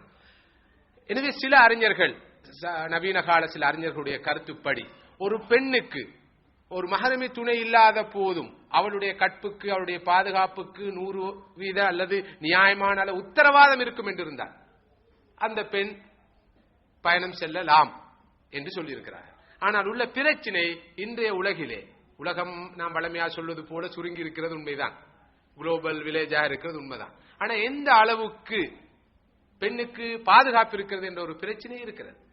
எனவே ஸல்லல்லாஹு அலைஹி வஸல்லம் அவருடைய இந்த ஹதீஸை கவனத்தில் கொண்டு, மஹரமி துணை இல்லாமல் ஒரு பெண் தனிமையில் பயணம் செல்வது ஹலாலாக மாட்டாது என்ற தெளிவான ஆதாரபூர்வமான ஹதீஸை கவனத்தில் கொண்டு அதற்குரிய ஒழுங்குகளை செய்ய வேண்டும். படிக்க செல்லலாம், எங்கும் படிக்க செல்லலாம், வெளிநாட்டுக்கு படிக்க செல்லலாம், மேற்படிப்பு மேற்கொள்ளலாம். நமக்கு பெண்கள் இன்ஜினியர்ஸ் தேவை, டாக்டர்ஸ் தேவை, டீச்சர்ஸ் தேவை, எல்லா துறை சார்ந்தவரும் தேவை. நான் ஏற்கனவே சொன்னது போல இஸ்லாமிய வரையறைகளை மீறாமல், ஷரியா வரையறைகள் மீறாமல் அவை நடைபெற வேண்டும். எனவே பாதுகாப்போடு, மஹரமி துணையோடு இவர்கள் தங்களுடைய மேற்படிப்புக்காக எதற்காகவோ செல்வதற்கு ஷரியத் அனுமதிக்கிறது என்பதை தான் இங்கு நான் சொல்ல முடியும். இதற்கு வெளியே செல்வதற்கு எனக்கு ஷரியா ரீதியான அனுமதி கிடையாது. இல்லை, இது தொடர்பான ஒரு சிறிய விளக்கம். மலேசியாவிலிருந்து நிறைய மலாய பெண்கள் இங்கிலாந்து, அமெரிக்கா படிக்க போனவங்க ஸ்காலர்ஷிப்பில் அங்கேயே மாற்று மதத்தாரம் வந்து தங்கிட்டதாக தகவல் வந்து செய்தி பத்திரிகை நியூஸ் பேப்பர் கட்டிங் இருக்குது. விளைவுகள் இதுதான். அதை நம்ம இங்கே பெருமை போகிறோம், டாக்டர் இன்ஜினியராக மக ஆக போகிறாங்கன்னு. ஆனால் அதுக்கு பின்னால் தலைகுனியும் ஏற்படுது. அதை கொஞ்சம் கவனத்தில் வச்சுக்கணும். நம்ம செய்தி பத்திரிகையில் வந்து நான் சொல்கிறேன், நிறைய பேர் அந்த மாதிரி ஆயிருக்காங்க. If we are outside where there is no place to pray, is it allowed to do qada prayer? Are women allowed to put perfume? சுருக்கமாக ஓகே. அதாவது கலா தொழுகன்னு ஒன்று கிடையாது. வக்துக்கு தொழவணும். வக்துக்கு தொழுவது கட்டாய கடமை, ஆணுக்கும் பெண்ணுக்கும் கடமை. விதிவிலக்கு அளிக்கப்பட்ட, பெண்களுக்கு விதிவிலக்கு அளிக்கப்பட்ட சந்தர்ப்பத்தை தவிர வேறு எந்த நிலையிலும், ஊரில் இருக்கும் போதோ, வீட்டில் இருக்கும் போதோ, பிரயாணத்தில் இருக்கின்ற போதோ தொழுகையை கலா செய்வதற்கு அனுமதி கிடையாது. ஆனா பிரயாணத்தில் இருக்கிற போது ஜம்மு செய்வதற்கு அனுமதி இருக்கிறது. அதாவது தொழுகையை சேர்த்து தொழுவதற்கு அனுமதி இருக்கிறது. அந்த வகையில் லொஹரையும் அசரையும் சேர்த்து தொழலாம், மஹரிபையும் இஷாவையும் சேர்த்து தொழலாம், சுருக்கி தொழுவதற்கும் அனுமதி இருக்கிறது. அதற்குரிய சட்டத்திட்டங்களை நீங்கள் உலமாக்களிடம், உஸ்தாத்மாரிடம் கேட்டு தெரிந்து கொள்ளலாம். கதா செய்வதற்கு எந்த நிலையிலும் அனுமதி கிடையாது. சுருக்கலாம், சேர்க்கலாம். விதிவிலக்கான சந்தர்ப்பங்கள்ல ஷரியத் தந்திருக்கிற அனுமதியின் பேரில் தொழாமல் இருக்கலாம். கலா செய்வதற்கு எந்த ஒரு வாய்ப்பும் எவருக்கும் கொடுக்கப்படவில்லை, எந்த விதிவிலக்கு எவருக்கும் கொடுக்கப்படவில்லை, பெண்கள் உட்பட. அல்லாஹ்வுடைய கிருபை இந்த நாட்டை பொறுத்தவரையில் நமது நாடுகள் உட்படுகின்ற போது எல்லா பள்ளிவாசல்களும் பெண்களுக்கு தொடுவதற்கென்றே தனியான ஏற்பாடுகளை செய்திருக்கிறார்கள். எனவே எந்த ஒரு எக்ஸ்கியூஸையும் பெண்களுக்கு வழங்க முடியாது என்பதை சொல்ல விரும்புகிறேன். அடுத்ததாக, பெண்கள் பெர்ஃபியூம் பூசுவதை பொறுத்தவரை, நறுமணங்களை பூசிக்கொள்வதை பொறுத்தவரை ஸல்லல்லாஹு அலைஹி வஸல்லம் அவருடைய தெளிவான எச்சரிக்கை இருக்கிறது. எச்சரிக்கை என்ன? ஒரு பெண் அடுத்த ஆண்கள் தனது மனத்தை நுகர வேண்டும் என்பதற்காக நறுமணம் பூசிக்கொண்டு வெளியே சென்றால் அவள் ஒரு விபசாரி என்று நீங்கள் சொல்லுங்கள். எனவே பெண்கள் நறுமணம் பூசுவதற்கு அனுமதி இல்லை. ஆனால் இங்கு நான் பிராக்டிக்கலா ஒரு விஷயம் சொல்லணும். சில பெண்களிடம் நோய்கள் காரணமாக ஏதாவது கோளாறுகள் இருந்து அதற்காக மருத்துவ கண்ணோட்டத்தில் ஒரு ட்ரீட்மெண்ட் என்ற வகையில் அவருடைய வாசத்தை கூட்டுவதற்கல்ல, ஏதாவது ஒரு மோசமான வாடை இருந்தால் அதை தவிர்ப்பதற்கு ஏதாவது நறுமணங்களை பூசுமாறு கேட்டிருந்தால் அந்த நிலையில் மினிமமாக பயன்படுத்துவதற்கு அனுமதி இருக்கிறது. அடுத்தவர்கள் மணக்க வேண்டும் என்பதற்காக பூசுவதற்கு அனுமதி கிடையாது. பெர்ஃபியூம் கல்ச்சர், 2 கல்ச்சர் இருக்குது, 2 ஜாஹிலியத். ஒன்று பெண்களுடைய துணி ஜாஹிலியத், இன்றைய உலகில் கொடிகட்டி பறக்கும் மிகப்பெரிய ஜாஹிலியத், ஈமானுக்கு அச்சுறுத்தல். இரண்டாவதுதான் இந்த பெர்ஃபியூம் உலகம். இதிலும் பெண்கள் தான் கூடுதலான முக்கியத்துவத்தை கொடுக்கிறார்கள் என்பதை நீங்கள் நன்கு அறிவீர்கள். இந்த 2 மிகவும் ஆபத்தானவை. பெண்கள் அர்த்தமில்லாமல் நறுமணங்களை பயன்படுத்துவதை குறைத்துக் கொள்ள வேண்டும், தவிர்த்துக் கொள்ள வேண்டும் என்று சுருக்கமாக சொல்ல விரும்புகிறேன்.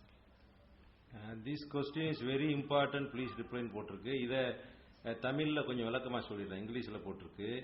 அதான் இங்கே பள்ளிக்கூடங்கள்ல பாலிகான பருவ வயது வந்த பெண்கள் ஸ்கர்ட் போட்டு யூனிஃபார்ம் போட்டு போக வேண்டியிருக்கு.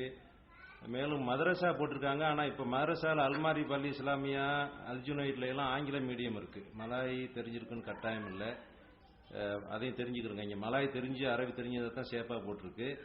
அதை கொஞ்சம் நல்லா விளங்கிக்கிறோங்க. சரி, இந்த மாதிரி சூழ்நிலையில நாங்க என்ன செய்யறது?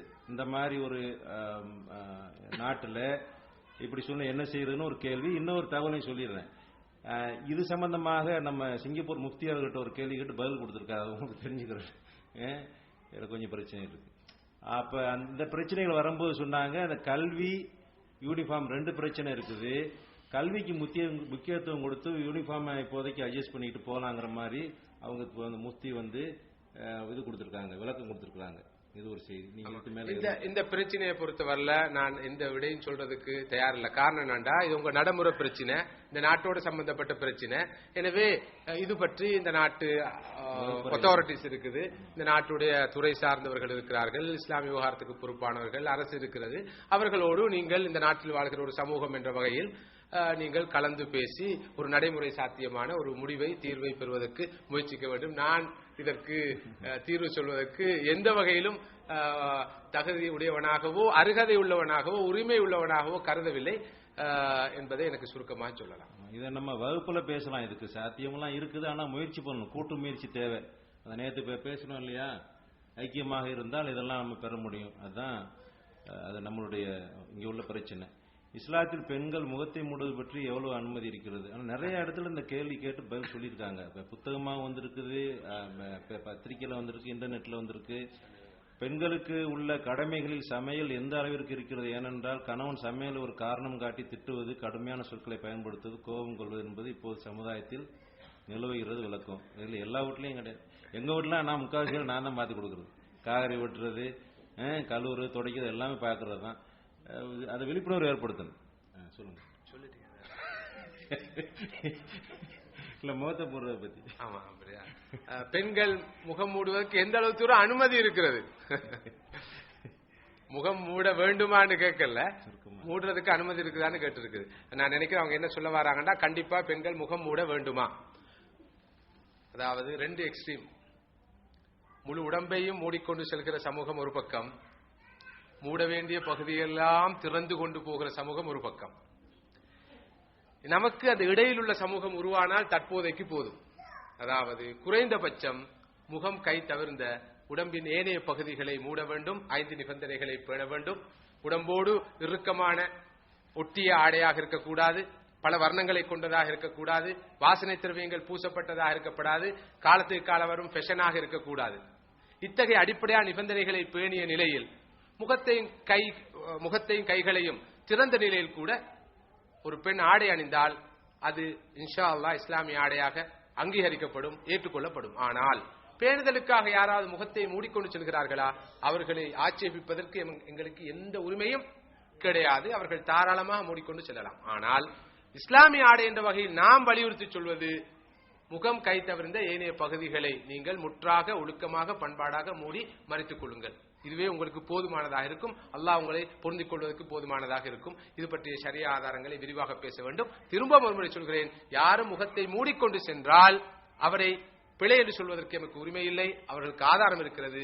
திறந்து கொண்டு இஸ்லாமிய ஹிஜாப் ஆடையை பேணுவர்களை பார்த்து நீங்கள் இதைவிட ஏனையோரை போல் செல்வது நல்லது என்று சொல்வதற்கு மூடிக்கொண்டு செல்வதற்கு அனுமதி இல்லை.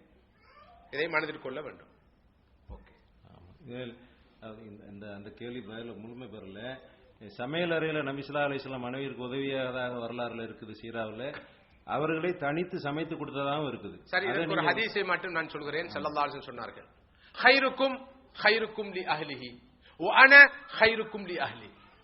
உங்களில் சிறந்தவர் தனது மனைவிக்கு குடும்பத்துக்கு சிறந்தவரே, நான் உங்கள் அனைவரிலும் எனது குடும்பத்தாருக்கு மனைவி மக்களுக்கு மிகவும் சிறந்தவனாக இருக்கிறேன். எல்லோரும் வீட்டுக்கு வெளியே நல்லவர்கள், வீட்டுக்குள்ளே மிகவும் கெட்டவர்கள். அல்லாஹ்வுடைய ரசூல் ஆரம்பமாக தனது வீட்டிலே மனைவிமார்களால் நேசிக்கப்படுவராக இருந்தார்கள். அதுக்கு பிரதானமான காரணம் அவருடைய எல்லா பணிகளிலும் அவர்கள் பங்கேற்றார்கள். அல்லாஹ்வுடைய தூதராக இருந்து அவருக்கு இல்லாத பிஸி, அன்னாருக்கு இல்லாத பிஸி, ஸல்லல்லாஹு அலைஹி வஸல்லம் அவர்களுக்கு இல்லாத பிஸி நமக்கு இருக்கிறது. இதெல்லாம் நமக்கு செய்யறதுக்கு நேரங்காலமா இருக்குது. நான் யாருன்னு தெரியுமா, என்ன பட்டம் என்ன தெரியுமா, பதவி என்ன தெரியுமா, பொறுப்பு என்ன தெரியுமா, எனக்கு சமையல் அறைக்குள் வர முடியுமா முதலாவது என்று சிந்திக்கிற ஆண்கள் உண்மை ரசூலுல்லாஹ்வுடைய சுன்னாவுக்கு மிகப்பெரிய மாற்றம் செய்கிறார்கள் என்பதை புரிந்து கொள்ள வேண்டும். ஆண்கள் பெண்களை மதிக்க வேண்டும், பெண்கள் தமது கணவன்மாரை கௌரவிக்க வேண்டும். இவர்கள் நான் வேலை செய்கிறேன் என்று செல்ல வேண்டும், அவர்கள் நீங்கள் போய் ஓய்வு எடுத்துக் கொள்ளுங்கள் என்று சொல்ல வேண்டும். இத்தகைய ஒரு சுக்கூன், ஒரு மவத்தா, ஒரு ரஹ்மா சட்டம் அல்ல. லிஸ்ட் வச்சுக்கொண்டு பயான பார்த்து எல்லாம் குடிச்சிட்டு போய், தெரியுமா உங்களுக்கு ஹதீஸ் ஆதாரம் வந்திருக்கு, நீங்கள் வந்து சமைக்கணும். உனக்கு தெரியுமா, நீ அல்லாஹ் யாருக்கு சுஜூ செய்யறதா எனக்கு தான் சுஜூ செய்யணும். இந்த மார்க்கம் இல்ல. மியூச்சுவல் அண்டர்ஸ்டாண்டிங், மஹப்பா, அன்பு, அருள், அரவணைப்பு, பரஸ்பர ஒத்துழைப்பு, விட்டுக் கொடுக்கிற மனப்பான்மை, இதுதான் இஸ்லாம் எதிர்பார்க்கிற அந்த குதூகலமான குடும்பம். திரும்பவும் சொல்றேன், நாடகங்கள்ல வார கூத்தர்களும் கூத்திகளும் காட்டுற அந்த குடும்பம் அல்ல குடும்பம். அவர்களே குடும்ப வாழ்க்கை நாசமா போய் தான் நடிப்பு துறைக்கு வந்திருக்கிறாங்க ஏதாவது தேட. இவங்க எப்படி நமக்கு குடும்ப வாழ்க்கையை கட்டுத்தரலாம்? ஒரு 5 பேருடைய வெற்றிகரமான குடும்ப வாழ்க்கையை சொல்லுங்க இந்த நாசமா போன கூத்தர் உலகத்துல. சரி, உடல் களைப்பு அசதியின் காரணமாக தன் கணவன் படுக்கைக்கு அழைக்கும் போது மனைவி நிராகரித்தால் அதற்கு மலக்குகள் சவிப்பார்களா?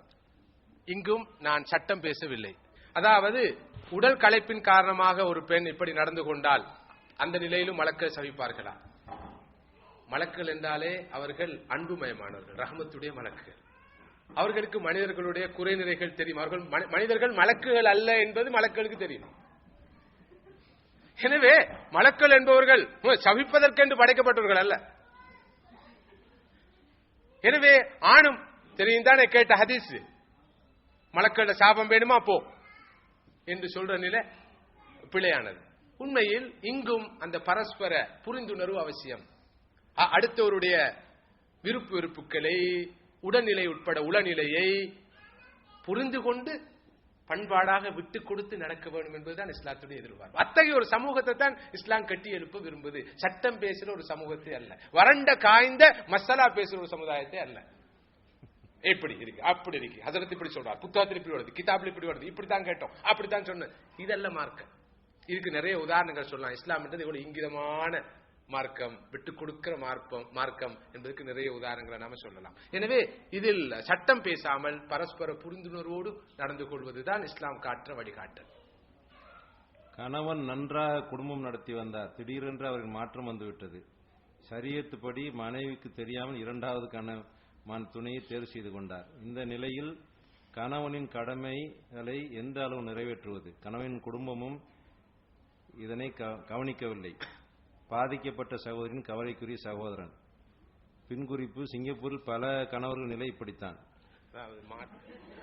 அது 2ஆம் மனைவி கட்டிக்கிட்டாருன்னு தெரியாம போய். இது மிக விரிவாக கலந்துரையாடப்பட வேண்டிய ஒன்று. இஸ்லாத்தில் பலதார மனம் இருக்குது என்ற உண்மை யாரும் மறுக்கிறார். ஆனால் இதனை துஷ்பிரயோகம் செய்பவர்கள் தான் ரொம்ப அதிகம். ரசூலுல்லாஹ்வுடைய எந்த சுன்னத்தை ஹயாத்தாக்காவிட்டாலும் இந்த சுன்னத்தை ஹயாத்தாக்க வேண்டும் என்பதுல ரொம்ப விழிப்போடு இருக்கிற நிறைய ஆண்களை பார்க்கிறோம். செய்யாட்டியும் குறைஞ்சபட்சம் பேசுவாங்க. ஆமா, 60-70 வயசுக்கு பிறகு இதை பேசுறவங்க இருக்கிறாங்க. ரசூலுல்லாஹ் இந்த சுன்னத்தை ஹயாத்தாக்கணும். உண்மையில் இது பற்றி மிகவும் சுருக்கமாக சொல்வதாக இருந்தால், பலதார மனம் என்பது இஸ்லாத்தில் விதி அல்ல, அது ஒரு விதி விலக்கு. ஒரு விதி அல்ல, அது ஒரு விதி விலக்கு. இஸ்லாம் தீனுல் ஃபித்ரா, இயற்கை மார்க்கம் என்ற வகையில் எல்லா காலத்துக்கும் அது பொருந்த வேண்டும், எல்லா சமுதாயங்களுக்கும் பொருந்த வேண்டும், எல்லா மனிதர்களுக்கும் பொருந்த வேண்டும் என்பதற்காக அத்தகைய மனிதர்கள், அத்தகைய சூழ்நிலைகள், அப்படிப்பட்ட கால நேரம் வருகின்ற போதும் ஷரியத்தில் இந்த ஷரியத் இடம் கொடுக்கக்கூடியதாக, நிகழ்ந்து கொடுக்கக்கூடியதாக இருக்க வேண்டும் என்பதற்காகத்தான் மறுமணம் அல்லது பலதார மனம் என்று ஒழுங்கு வைக்கப்பட்டிருக்கிறது. அது அசுல் அல்ல, அது அடிப்படை அல்ல. எனவேதான் குர்ஆன் கூட பலதார மனத்தை பற்றி சொல்கின்ற போது எதை அசுலாக அடிப்படையாக சொல்லியிருக்கிறது என்று சொன்னால், ஒரு மனத்தை தான், ஒரு பெண்ணோடு வாழ்வதைத்தான். சந்தர்ப்ப சூழ்நிலையின் காரணமாக, தேவையின் காரணமாக எத்தனையோ நியாயங்களை நாம் அடுக்கிக் கொண்டு செல்லலாம். பலதார மனம் செய்ய வேண்டிய தேவை வரும், நிலை வரும். இது சமுதாயத்தில் சரியாக அங்கீகாரம் பெறாத காரணத்தினால் பெண்கள், என்னை மன்னிக்க வேண்டும், தனது கணவன் ஷரியாவுக்கு முரணாக நடந்து கொண்டாலும் பரவாயில்லை, முறையாக ஹலாலாக 2வது திருமணம் செய்ய மாத்திரம் நான் அனுமதிக்க மாட்டேன் என்பதில் உறுதியா இருக்கிறார். யாரிட திருப்தியை பெறதுக்காக, எந்த கௌரவம், இது என்ன மரியாதை, எதற்காக இத்தகைய ஒரு நிலைப்பாடு என்பதை நாம் சிந்திக்கணும். இது பெண்கள் தரப்புல. அதே நேரம் ஆண்கள் 2வது திருமணத்தை பற்றி சிந்திக்கின்ற போது ஒரு முறைக்கு 9 முறை சிந்திக்க வேண்டும். சிங்களத்தில் ஒரு பழமொழி இருக்குது, ஆசாவின் பெத்து சேலுதே வேதனாவின் நிமாவே. ஆசையோடு எதிர்பார்த்த, அடைய மாட்டேனா, இது கிடைக்க மாட்டாதா, இது நடக்க மாட்டாதா என்று எதிர்பார்த்த எந்த ஒரு விஷயமாக இருந்தாலும், இது என் கையை விட்டு போக மாட்டாதா, ஏன் இந்த அநியாயத்தை செய்து கொண்டேன் என்ற மனோநிலை வராமல் அந்த விஷயம் அவரை விட்டு நீங்காது. எனவே பெரிய ஆவலோடு இருப்போம், இது நடந்தா நல்ல ஒன்று. நடந்ததுக்கு பிறகுதான் ஏன் இந்த அநியாயத்தை செஞ்சோம். ஒரு சகோதரர் அழகா சொன்னார், அவர் ஒரு PhD காரர், ஒரு பேராசிரியர். 2வது திருமணத்தை பற்றி பேசிக் கொண்டிருக்க போது அவர் சொன்னார், என்ன பொறுத்தவரை ஒன்றே கூட அதிகம், இந்த ஆட்கள் ஏன் 2 பத்தி பேசுறாங்க, ஒன்றை வச்சு படுற பாடே பெரும்பாடா இருக்குது, இவளுக்கு ஏன் 2 பத்தி யோசிக்கிறாங்கன்னு அவர் ரொம்ப பிராக்டிகலா சொன்னாரு. எனவே இன்னைக்கு நடைமுறையில ஆண்களுக்கு நான் சொல்ற அட்வைஸ், ஷரியத் அனுமதிக்கு உண்மைதான், பல வரையறைகள் எல்லாம் இருக்கு, நிபந்தனைக்கு உண்மைதான், எல்லாத்தையும் உங்களால் நிறைவேற்ற முடியுமாக இருந்தாலும் மிக கவனமாக விழிப்பாக இருங்க இந்த விஷயத்துல. சில போது அதுவே உங்களோட வாழ்க்கை நரகமா மாறுறதுக்கு காரணமா அமைஞ்சிடும். அவ்வளவுதான் நமக்கு அட்வைஸ் பண்ணலாம். ஆனா மார்க்கத்துல இடம் இருக்குது வரையறைகளோட. பத்திரியோட இன்ஷால்லா முடிச்சிருவோம். அதுக்கிடையில பெண்கள் போனா கூட தனியா எழுந்துச்சு போயிடலாம். கணவன் உள்ளத்தை குளிர வைக்க வேண்டும், தேங்க் சொல்ல வேண்டும் என்று கூறினீர்கள். மனைவி உள்ளத்தை குளிர வைக்க வேண்டும் என்று கணவனுக்கு ஏன் அறிவுரை கூறவில்லை? வெரி குட், நல்ல கேள்வி. முடிச்சுக்கிறேன். குடும்பத்தில் உள்ள மற்ற உறுப்பினர்கள் மத்தியில் கணவன் மனைவிக்கு எதற்காகவாவது தேங்க்ஸ் என்று சொல்லி இருக்கிறார்களா?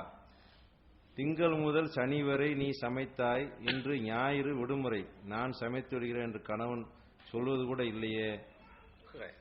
ஓகே, அதாவது பெண்கள் தமது கணவன்மாருக்கு நன்றி சொல்ல வேண்டும் என்று சொன்னீர்களே, உரிமை குரல் எழுப்பப்பட்டிருக்குது. அதே நேரம் ஏன் கணவன்மார் தனது மனைவிமாருக்கு நன்றி சொல்ல கூடாது, நன்றி சொல்ல வேண்டும் என்பதை ஏன் நீங்கள் சொல்ல வேண்டும் கேட்டிருக்கீர்கள். முதலாவது தலைப்பை புரிந்து கொள்ள வேண்டும். நான் இங்கு கவலையோடு சொல்கிறேன், உலமாக்கள்கிட்ட பயான் என்று சொன்னாவே சாம்பாரு அச்சாறு, தலைப்பு கிடையாது, டாபிக் கிடையாது, சப்ஜெக்ட் கிடையாது. ஒரு தலைப்பில் 9000 விஷயங்களை பேசி முடிக்க வேண்டும். வரும்போது ஒருவர் சொல்வார், இதையும் சொல்லுங்கள், இதையும் சேர்த்துக் கொள்ளுங்கள், இதையும் சேர்த்துக் கொள்ளுங்கள். இதனால் தான் மெசேஜே போவதில்லை. ஏண்டா எந்த வகையான ஒரு போக்கஸ் கிடையாது, ஹைலைட் கிடையாது, எல்லாத்தையும் பேசுறது. கொத்துபாலையும் அப்படி, பயான்லயும் அப்படி, ஹதீஸ்லயும் அப்படி. இதுல விளைவு என்ன தெரியுமா? ஃபைனலி ஒரு போக்கஸ் இல்ல. இப்ப நாம என்ன செஞ்சிருக்கோம்டா, தெளிவான ஒரு தலைப்பு, முஸ்லிம் பெண்களின் கடமைகள், முன்மாதிரி முஸ்லிம் பெண்மணி தனது வாழ்க்கையை எப்படி அமைத்துக் கொள்வார் என்பதுதான் பேசினோம். நம்மிடம் தலைப்பு இருக்குது, நீங்க ஆர்கனைஸ் பண்ணுங்க, நான் பேசுறேன். ஒரு ஆணின் கடமைகள் இங்க பிரசன்டேஷனாக வச்சிருக்கிறேன். ஒரு ஆண் தனது மனைவிக்கு நிறைவேற்ற வேண்டிய கடமைகள் என்ன, அதை கேட்டீங்கன்னு சொன்னா சில நேரம் பெரிய குழப்பம் வீட்டுல வரும், ரெண்டும் சேர்ந்து. வடமே அந்த தலைப்பையும் செய்யறது.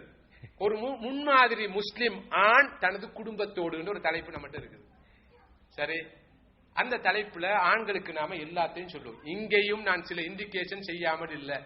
வீட்டுல வேலை செய்யற பெண்ணை பார்த்து சும்மா வீட்டுல இருக்கிறான்னு சொல்றது எவ்வளவு பெரிய அநியாயம் சொன்னா இல்லையா? இதுக்கு சொன்ன பிறகு இந்த பெண்கள் இருக்கிற ஒரு குறைபாடு இருக்குது. ஒன்றுமே இல்லாட்டி சும்மா இருப்பாங்க, ரெண்டா காட்டினா 10 வேணும்னு சொல்லுவாங்க. நான் தமாஷா சொன்னேன், நாம கொடுக்கறது இல்ல, ரப்புல் ஆலமீன் அல்லாஹ் தந்தது. நான் யாரு இடையில நின்று பூசாரி வேலை பார்க்க? நம்ம 2 தந்திருக்கிறேன், அதிகமா கேட்டு அதையும் பறிச்சிருவேன்னு சொல்றதுக்கு. நான் ஏன் சொல்றேன்டா, உண்மையிலே இந்த மார்க்கத்துல எல்லாம் உங்களுக்கு தரப்பட்டிருக்குது. ஆண்கள் பெண்களுக்கு செய்ய வேண்டிய கடமைகள் பொறுப்புகள் பற்றி நிறையவே பேசப்பட்டிருக்குது. எனவேதான் நான் சொன்னேன், பெண் என்பவள் ஆணுக்கு குற்றேவல் செய்வதற்காக படைக்கப்பட்டவள் என்பது இஸ்லாத்தின் நிலைப்பாடு அல்ல. அவருக்கு நன்றி சொல்பவராக ஆண் இருக்க வேண்டும் என்பதுதான் மார்க்கத்தின் நிலைப்பாடு என்பது எனது முழு உரையிலும் அப்படியே இடையோடு இருக்கும் நினைக்கிறேன். தெளிவாக முடிவாக இதனை சொல்லவில்லை என்று அந்த சகோதரி ரொம்ப ஆதங்கப்பட்டிருக்கிறார். நான் கூட அப்படித்தான் நினைச்சேன். அடுத்த விட அந்த டாபிக் போட்டுருவோம். கணவன் படுக்கை கலைக்கும் போது மனைவி இணங்காவிட்டால் குற்றம் சரியே. மனைவி உடல்நல குறைவாக இருக்கும்போது மனநிலை சரியில்லாவது சைக்காலஜி கூட தெரியாத கணவன் என்கிற ஆண் படுக்கை கலைப்பு சரியா? அது பிழை. அது ஏற்கனவே சொல்லிட்டேன்.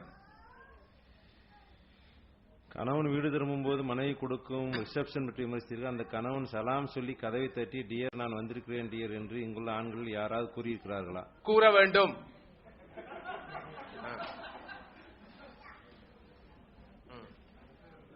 சொல்லலாம். பரஸ்பர மவத்தா ரஹ்மா, ஒரு பக்க அன்பு, ஒரு பக்க காதல், ஒரு பக்க நெருக்கம், ஒரு பக்க ரெஸ்பான்ஸ். நான் பேசல, இரு பக்க ரெஸ்பான்ஸ். நீங்க ஒரு விஷயத்தை நான் சொல்றேன். நான் 2-3 இடத்துல சொல்லி இருக்கிறேன். இந்த ரெக்கார்ட் எல்லாம் வெளியே போகுது, போன பிறகு அந்த ஆட்களே கேட்டு நமக்கு சொல்றாங்க. ஒரே ஒரு விஷயம் சொல்றேன். நான் ஒரு நாட்டுக்கு போயிருந்தேன், ஒரு மேற்குலக நாட்டுக்கு போனா எனக்கு அதிசயம் என்னண்டா, மனைவியுடைய பேரை சொல்லி இங்க வாடி என்று சொன்னார். அவர் பிறகு சொன்னாரு, நான் பேசுற உனக்கு கேட்குது இல்லையா, இங்க வா அப்படின்றாரு. எனக்கு அதிசயமா இருந்துச்சா, நம்ம ஊர்ல அப்படி பேசுறது இல்ல. அதாவது வைஃபுக்கு வாங்க போங்கன்னு தான் பேசுவோம். சரியா? வாங்க போங்க எடுங்க அப்படிதான் பேசுவோமே தவிர இங்க வாடி போடின்னு பேசுறது இல்ல. சில ஏரியாக்கள் இருக்கிறதா கேள்விப்படுறேன் நம்ம நாட்டுல, நம்மகிட்ட இல்ல. எனக்கு அடி இந்த மேற்குலக நாட்டுல இவ்வளவு காலம் வாழ்ற இந்த ஆள் கூட அங்குள்ள அசிங்கங்களை எல்லாம் வச்சு கொண்டிருக்காரு. மேற்குலகத்துல அசிங்கெல்லாம் உள்வாங்கிட்டாரு, நம்ம நாட்டு அசிங்கத்தை விடல வச்சு கொண்டாரு. அப்ப அவர்கிட்ட கேட்ட, என்ன இது இப்படியா வைப்ப கூப்பிடுறது, வாடி போடி வா போ, என்ன இது மரியாதையா பேச, எப்படி அப்ப பேசணுமான்னு கேட்டாரு. நான் சொன்ன வாங்க போங்க. என்ன தெரியுமா செஞ்சாரு, அவருக்கு இது பெரிய தமாஷா போயிட்டு பேரை சொல்லி வாங்க போங்க. இப்ப எப்படி நான் 8ஆம் முறையா அந்த நாட்டுக்கு போய்க்கிறேன், இந்த கெசட் அவருக்கு போகும் கண்டிப்பா. அவர் இப்ப நான் போன உடனே வீட்டுல உள்ள வைஃபை வச்சு இங்க வாங்கம்மா, இங்க கொஞ்சம் இதை வந்து எடுங்க என்று அவருக்கு இது ரொம்ப பெரிய ஜோக்கா போயிடுச்சு. இப்ப நான் சொன்னேன் திருப்பி அவருக்கு, கடந்த முறை போன நேரம் அவர்கிட்ட சொன்னேன், சரி நீங்க இங்க வாடி என்று சொல்ற நேரம் அவரு நில்லுடா நான் வாரேன் என்று ஏன் சொல்லக்கூடாது? ஏன் சொல்லக்கூடாது? இல்லாட்டி நீ போடி இந்த கொலை நீ போடா என்று ஏன் சொல்லக்கூடாது? அப்படி சொல்லுமா நானாதிக்கம், அப்படி சொன்னா என்ன நடக்கும்? அவர் சொல்லல, நான் வேறொரு சபையில வச்சு இதை கேட்ட நேரம் எல்லாருக்கும் கொதிப்பு வந்துட்டு, இவர் என்ன ஒரு புதிய மார்க்கம் பேச வராரு, இப்ப ஆண்களை கேவலப்படுத்துற கூட்டத்தில் சேர்ந்துட்டாரோ, ஏன் பேசக்கூடாது? ஆனா நான் நினைக்கிறேன் நம்மளோட கலாச்சாரம் கல்ச்சர் என்ற வகையில ரொம்ப நெருக்கத்தை காட்டுறதுக்கு அப்படித்தான் பிறகு வழக்கம் சொல்லப்படுச்சு. எந்த அளவுக்கு அந்நியோன்யம் சொன்னா எந்த வகையான அந்த இதுவும் கிடையாது, ரொம்ப நெருக்கம், வா போன்னு சொல்ற அளவுக்கு. அதே மாதிரி அவருக்கு அந்த அன்பு வந்து கணவனை பார்த்து ஐயோ வாடா இங்க சொல்லிட்டாண்டா என்ன நடக்கும் தான் நான் கேட்கிறேன். எனக்கு பயமா இருக்கு, வீட்டுல நான் அப்படி சொன்னேன்டா, நான் கேட்டு பார்த்தேன் சும்மா வாடி பொடி நானும் பேசட்டுமா, இப்படி மெட்ராஸ் அவர்கள் அப்படித்தான் பேசுறாங்கன்னு சொல்லி பேசி பாருங்கண்டா. ஆமா விஷம் பரிச்சையா இருக்கும். ஓகே இல்ல, அதாவது இது தமிழ் மொழியில உள்ள ஸ்பெஷல் கோளாறு. அதாவது பூர்வீக தமிழ்ல அவன் அவள்ங்கிற வார்த்தை தான் இருந்திருக்கு. இப்ப தமிழனுக்கு சும்மா இருக்க முடியாது, மரியாதை கொடுக்கணும். கொஞ்சம் ஒரு பணக்காரனை பார்த்தோ பதவியில் இருக்கணும் பார்த்தா அவர்ங்கிறது, அப்புறம் அவர்கள்ங்கிறது, அப்புறம் அதுவும் பத்தாதுன்னு ஸ்ரீ ஸ்ரீ மகா கணம் எல்லாம் சொல்றது. ஆக இது மொழியின் கோளாறை தவிர நம்மள ஆம்பளையில பொம்பளை சொல்றதுல ஒன்றும் பிரயோஜனம் இல்லை. ஏன்டா அரபியிலேயோ நான் நினைக்கிறேன் ஆங்கிலத்திலேயோ அந்த வார்த்தையில ஹீ ஷீ தான் இருக்குது. ஆக நம்ம என்ன செய்யலாம்னா அந்த மொழியை திருத்தி நம்ம சரியா நடந்துக்கணும்னு சொன்னாங்க. அவங்க சொன்ன மாதிரி வாங்க போகணும்னு கூப்பிட வேண்டியது. இல்லாட்டா அவங்க தமிழ்நாட்டில் கிராமத்தில் வா போகணும் தான் கணவன் பண்ணி பேசிக்கிறாங்க. ரொம்ப அன்பா இருப்பாங்க. வா காளிமுத்து எடுத்து வையும்பாங்க, வா செல்லம்மா அதை எடுத்து வையும்பாங்க. ரொம்ப அந்யோன்யமா இருப்பாங்க. அதுதான் ஒரிஜினல் தமிழ். தமிழ் அங்கே தங்கி போச்சு. பட்டணத்தில் இருக்கிற தமிழெல்லாம் என்ன செஞ்சுட்டான், தப்பா நடக்க ஆரம்பிச்சுட்டான். வசதியான பார்த்து மரியாதை கொடுக்கறது, வசதி குறைவான பார்த்து அவனுங்கிறது. அதனால மொழியோட கோளாறு தான் இது, வேற ஒன்றும் இல்லை, வேணுக்குன்னு செய்யல. அடுத்த கேள்வி, தற்கால நிர்வாண கலாச்சாரத்திற்கு இடையில் எமது பெண் குழந்தைகளை எவ்வாறு இஸ்லாமிய அச்சில் வார்த்தெடுப்பது? இது முக்கியமான ஒரு கேள்வி. இன்ஷா அல்லாஹ் நம்முடைய அடுத்த அமர்வின் போது இதற்கான ஒரு விளக்கத்தை விடையை இன்ஷா அல்லாஹ் தரலாம் நினைக்கிறேன். குழந்தை வளர்ப்பு, குழந்தைகள் அல்லாஹ்வுடைய அமானத் ட்ரஸ்ட் என்ற தலைப்புல நம்ம பேச இருக்கிறோம். இன்ஷா அல்லாஹ் சனிக்கிழமை அல்லன்னு சார் அந்த தலைப்புல இது பற்றி ஒரு விளக்கத்தை தரலாம்னு நினைக்கிறேன். தீனியாத் வகுப்பறையில் திரையின்றி பெண்கள் அமர்ந்து கல்வி பயில அனுமதி உள்ளதா? அதன் வரைமுறை என்ன? ஆமா, இதுவும் ஒரு நடைமுறை பிரச்சனை. உண்மையில் ஒழுக்கமாக இருந்து கட்டுப்பாடாக இருந்து இஸ்லாமிய உடைகளை பேணி பார்வையை தாழ்த்தி, அதாவது உஸ்தாதும் பாடம் நடத்துபவரும் பாடத்தில் கலந்து கொள்பவர்களும் பார்வையை தாழ்த்தி அதே நேரத்தில் இஸ்லாமிய உடைமுறைகளை கலந்துரையாடல் ஒழுக்கங்களை எல்லாம் பேணி நடக்கின்ற போது அனுமதிக்கலாம் என்று சொல்கிறேன். ஏனென்றால் இன்று என்ன நடந்திருக்கிறது என்றால் பள்ளிவாசலிலும் ஹதீஸ் மஜ்லிஸிலும் மாத்திரம்தான் இஸ்லாமிய வரையறைகள். ஏனைய திருமண வீட்டிலோ அல்லது கடை தெருவிலோ ஏனைய இடங்களிலோ எந்த வரையறையும் கிடையாது. எனவே இங்கு என்ன நடக்கிறது என்றால் இப்படியான கடுமையான வரையறைகளை நாம் போட வேண்டும் என்று விரும்பினாலும் போடுகின்ற போது சாத்தியமற்றதாக மாறி சில போது எதுவும் நடக்காத நிலை உருவாக்கி விடுகிறது. எனவே கண்டிப்பான கட்டுப்பாடுகளோடு வரையறைகளோடு இதனை ஓரளவு நாம் அனுமதிப்பதுதான் பொது நலனுக்கு, ஷரியாவுடைய நலனுக்கு, தீனுடைய நலனுக்கு எல்லா வகையிலும் பொருத்தமாக இருக்கும் நாம் கருதுகிறோம். அந்த வகையில உஸ்தாத்மார்களும் சரி, பாடங்கள் நடத்துவர்களும் சரி, இந்த விஷயத்தில் மிகவும் பேணுதலாக இருக்க வேண்டும் என்றும் இந்த சந்தர்ப்பத்தில் நான் ஒரு குறிப்பாக சொல்லிக்கொள்ள விரும்புகிறேன். மனைவி முரண்படுகிற போது அவளை அடிக்க அனுமதிக்கிற இஸ்லாம், கணவன் அநீதி இழைக்கிற போது அவனை அடிக்க மனைவிக்கு உரிமை வழங்கி இருக்கிறதா? எங்க ஊர்ல நான் பார்த்திருக்கிறேன், ஒரு ஆளை மனைவி அடி கொடுக்கும். அவர் நான் போய் கடையில் உட்கார்ந்து சொல்லுவாரு, நான் மிலிட்டரியில இருந்தேன் தம்பி அப்படி இப்படிமாரு. ஆனா அடி வாங்கிட்டு வந்துருவார். ஆனா அது நடந்திருக்குது. உங்களுக்கு முடியுமா? நீங்க சொல்லுங்க, பதில் சொல்லுங்க. அதாவது எந்த நிலையிலும் ஒரு மனைவி தனது கணவனுக்கு அடிக்க மாட்டார். எதை போலண்டா ஒரு தந்தை தனது மகனுக்கு அடிப்பார்.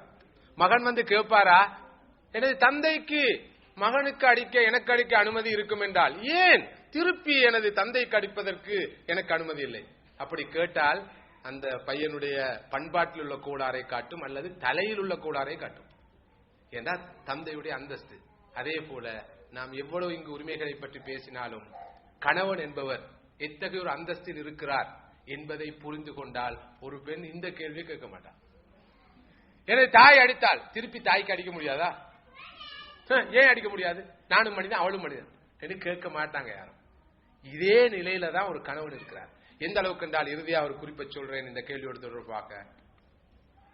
ஒரு ஆண் திருமணத்துக்கு பிறகும் தனது பெற்றோருக்குத்தான் முன்னுரிமை கொடுக்க வேண்டும். ஒரு பெண்ணை பொறுத்தவரையில் நான் எனது உரையில் குறிப்பிட்டது போல பெற்றோரை தொடர்ந்தும் பராமரிக்க வேண்டும், அவர்களுக்கு பணிவிடை செய்ய வேண்டும் என்றிருந்தாலும் திருமணத்துக்கு பிறகு ஒரு பெண்ணுக்கு முதன்மை பெறுபவர் அவருடைய கணவரே. எனவே குறைந்தபட்சம் பெற்றோருடைய அந்தஸ்தில் கணவன் இருக்கிறார். இந்த கேள்வியை திருப்பி பெற்றோருக்கு அடிக்க முடியுமா என்ற கேள்வியை கேட்க மாட்டோம் அல்லவா? அது தோன்றாதல்லவா? அப்படியான ஒரு மனோநிலை வரும், அது விகாரமான ஒரு மனோநிலையாகத்தான் இருக்கும் என்பதை நீங்கள் 100% ஏற்றுக்கொள்வீர்கள் அல்லவா? அதே போலதான் ஏன் எனது கணவனுக்கு திருப்பி அடிக்க முடியாது? இந்த உணர்வு வந்தாச்சு, செயல்படுத்தப்படுகிறது, அமுல்படுத்தப்படுகிறது உலகத்தில். நான் ஏற்கனவே சொன்ன அந்த கலாச்சாரத்தில், நான் சொன்ன அந்த ஜெண்டர் பெர்ஸ்பெக்டிவோட விளைவாக, நான் சொன்ன அந்த லைஃப் பார்ட்னர் கண்ணோட்டத்தில் விளைவாக. அடிச்சா திருப்பி அடிப்பேன், நீ உட முந்தி நான் உன்னை விட்டுருவேன், நீ எனக்கு டிவோர்ஸ் தர முந்தி நான் உனக்கு டிவோர்ஸ் தருவேன். இது கலாச்சாரம் வந்துட்டு. இதுல பாதிப்புகள் இதை பார்த்து பார்த்து கேட்டு கேட்டு நான் சொன்ன அந்த கத்தி இல்லாம ரத்தம் இல்லாம நடக்கிற அந்த யுத்தம், அந்த மீடியா ஓர் நம்மட மூளை எல்லாத்தையும் கழுவி மனசுள்ளுக்கு இந்த கேள்விகள் பிறந்த வண்ணமே இருக்குது. கடைசி கேள்வி கொஞ்சம் ஒரு சின்ன உரை மாதிரி சகோதரி கஷ்டப்பட்டு எழுதியிருப்பாங்க, சகோதரி தெரியல, முடிச்சிருவாங்க. என்னதான் பெண் உரிமையை பேசினாலும் இன்றைய உலகின் சராசரி ஆண், அதாவது நமது சக தமிழ் முஸ்லீம் மனைவியை, சகோதரியை, தாயை, மகளை நடத்தும் விதம் நியாயமானதாக இல்லை. இங்கு பான் சிங்கப்பூரியன் தமிழ் முஸ்லீம் மென் உடைய அணுகுமுறை வேறு. அது பல்வேறு கலாச்சார புரிந்துணர்வில் உள்ளது. இந்தியாவிலிருந்து சமீப காலத்தில் இங்கு வந்துள்ள தமிழ் முஸ்லீம் மென் உடைய அணுகுமுறை வேறாக உள்ளது.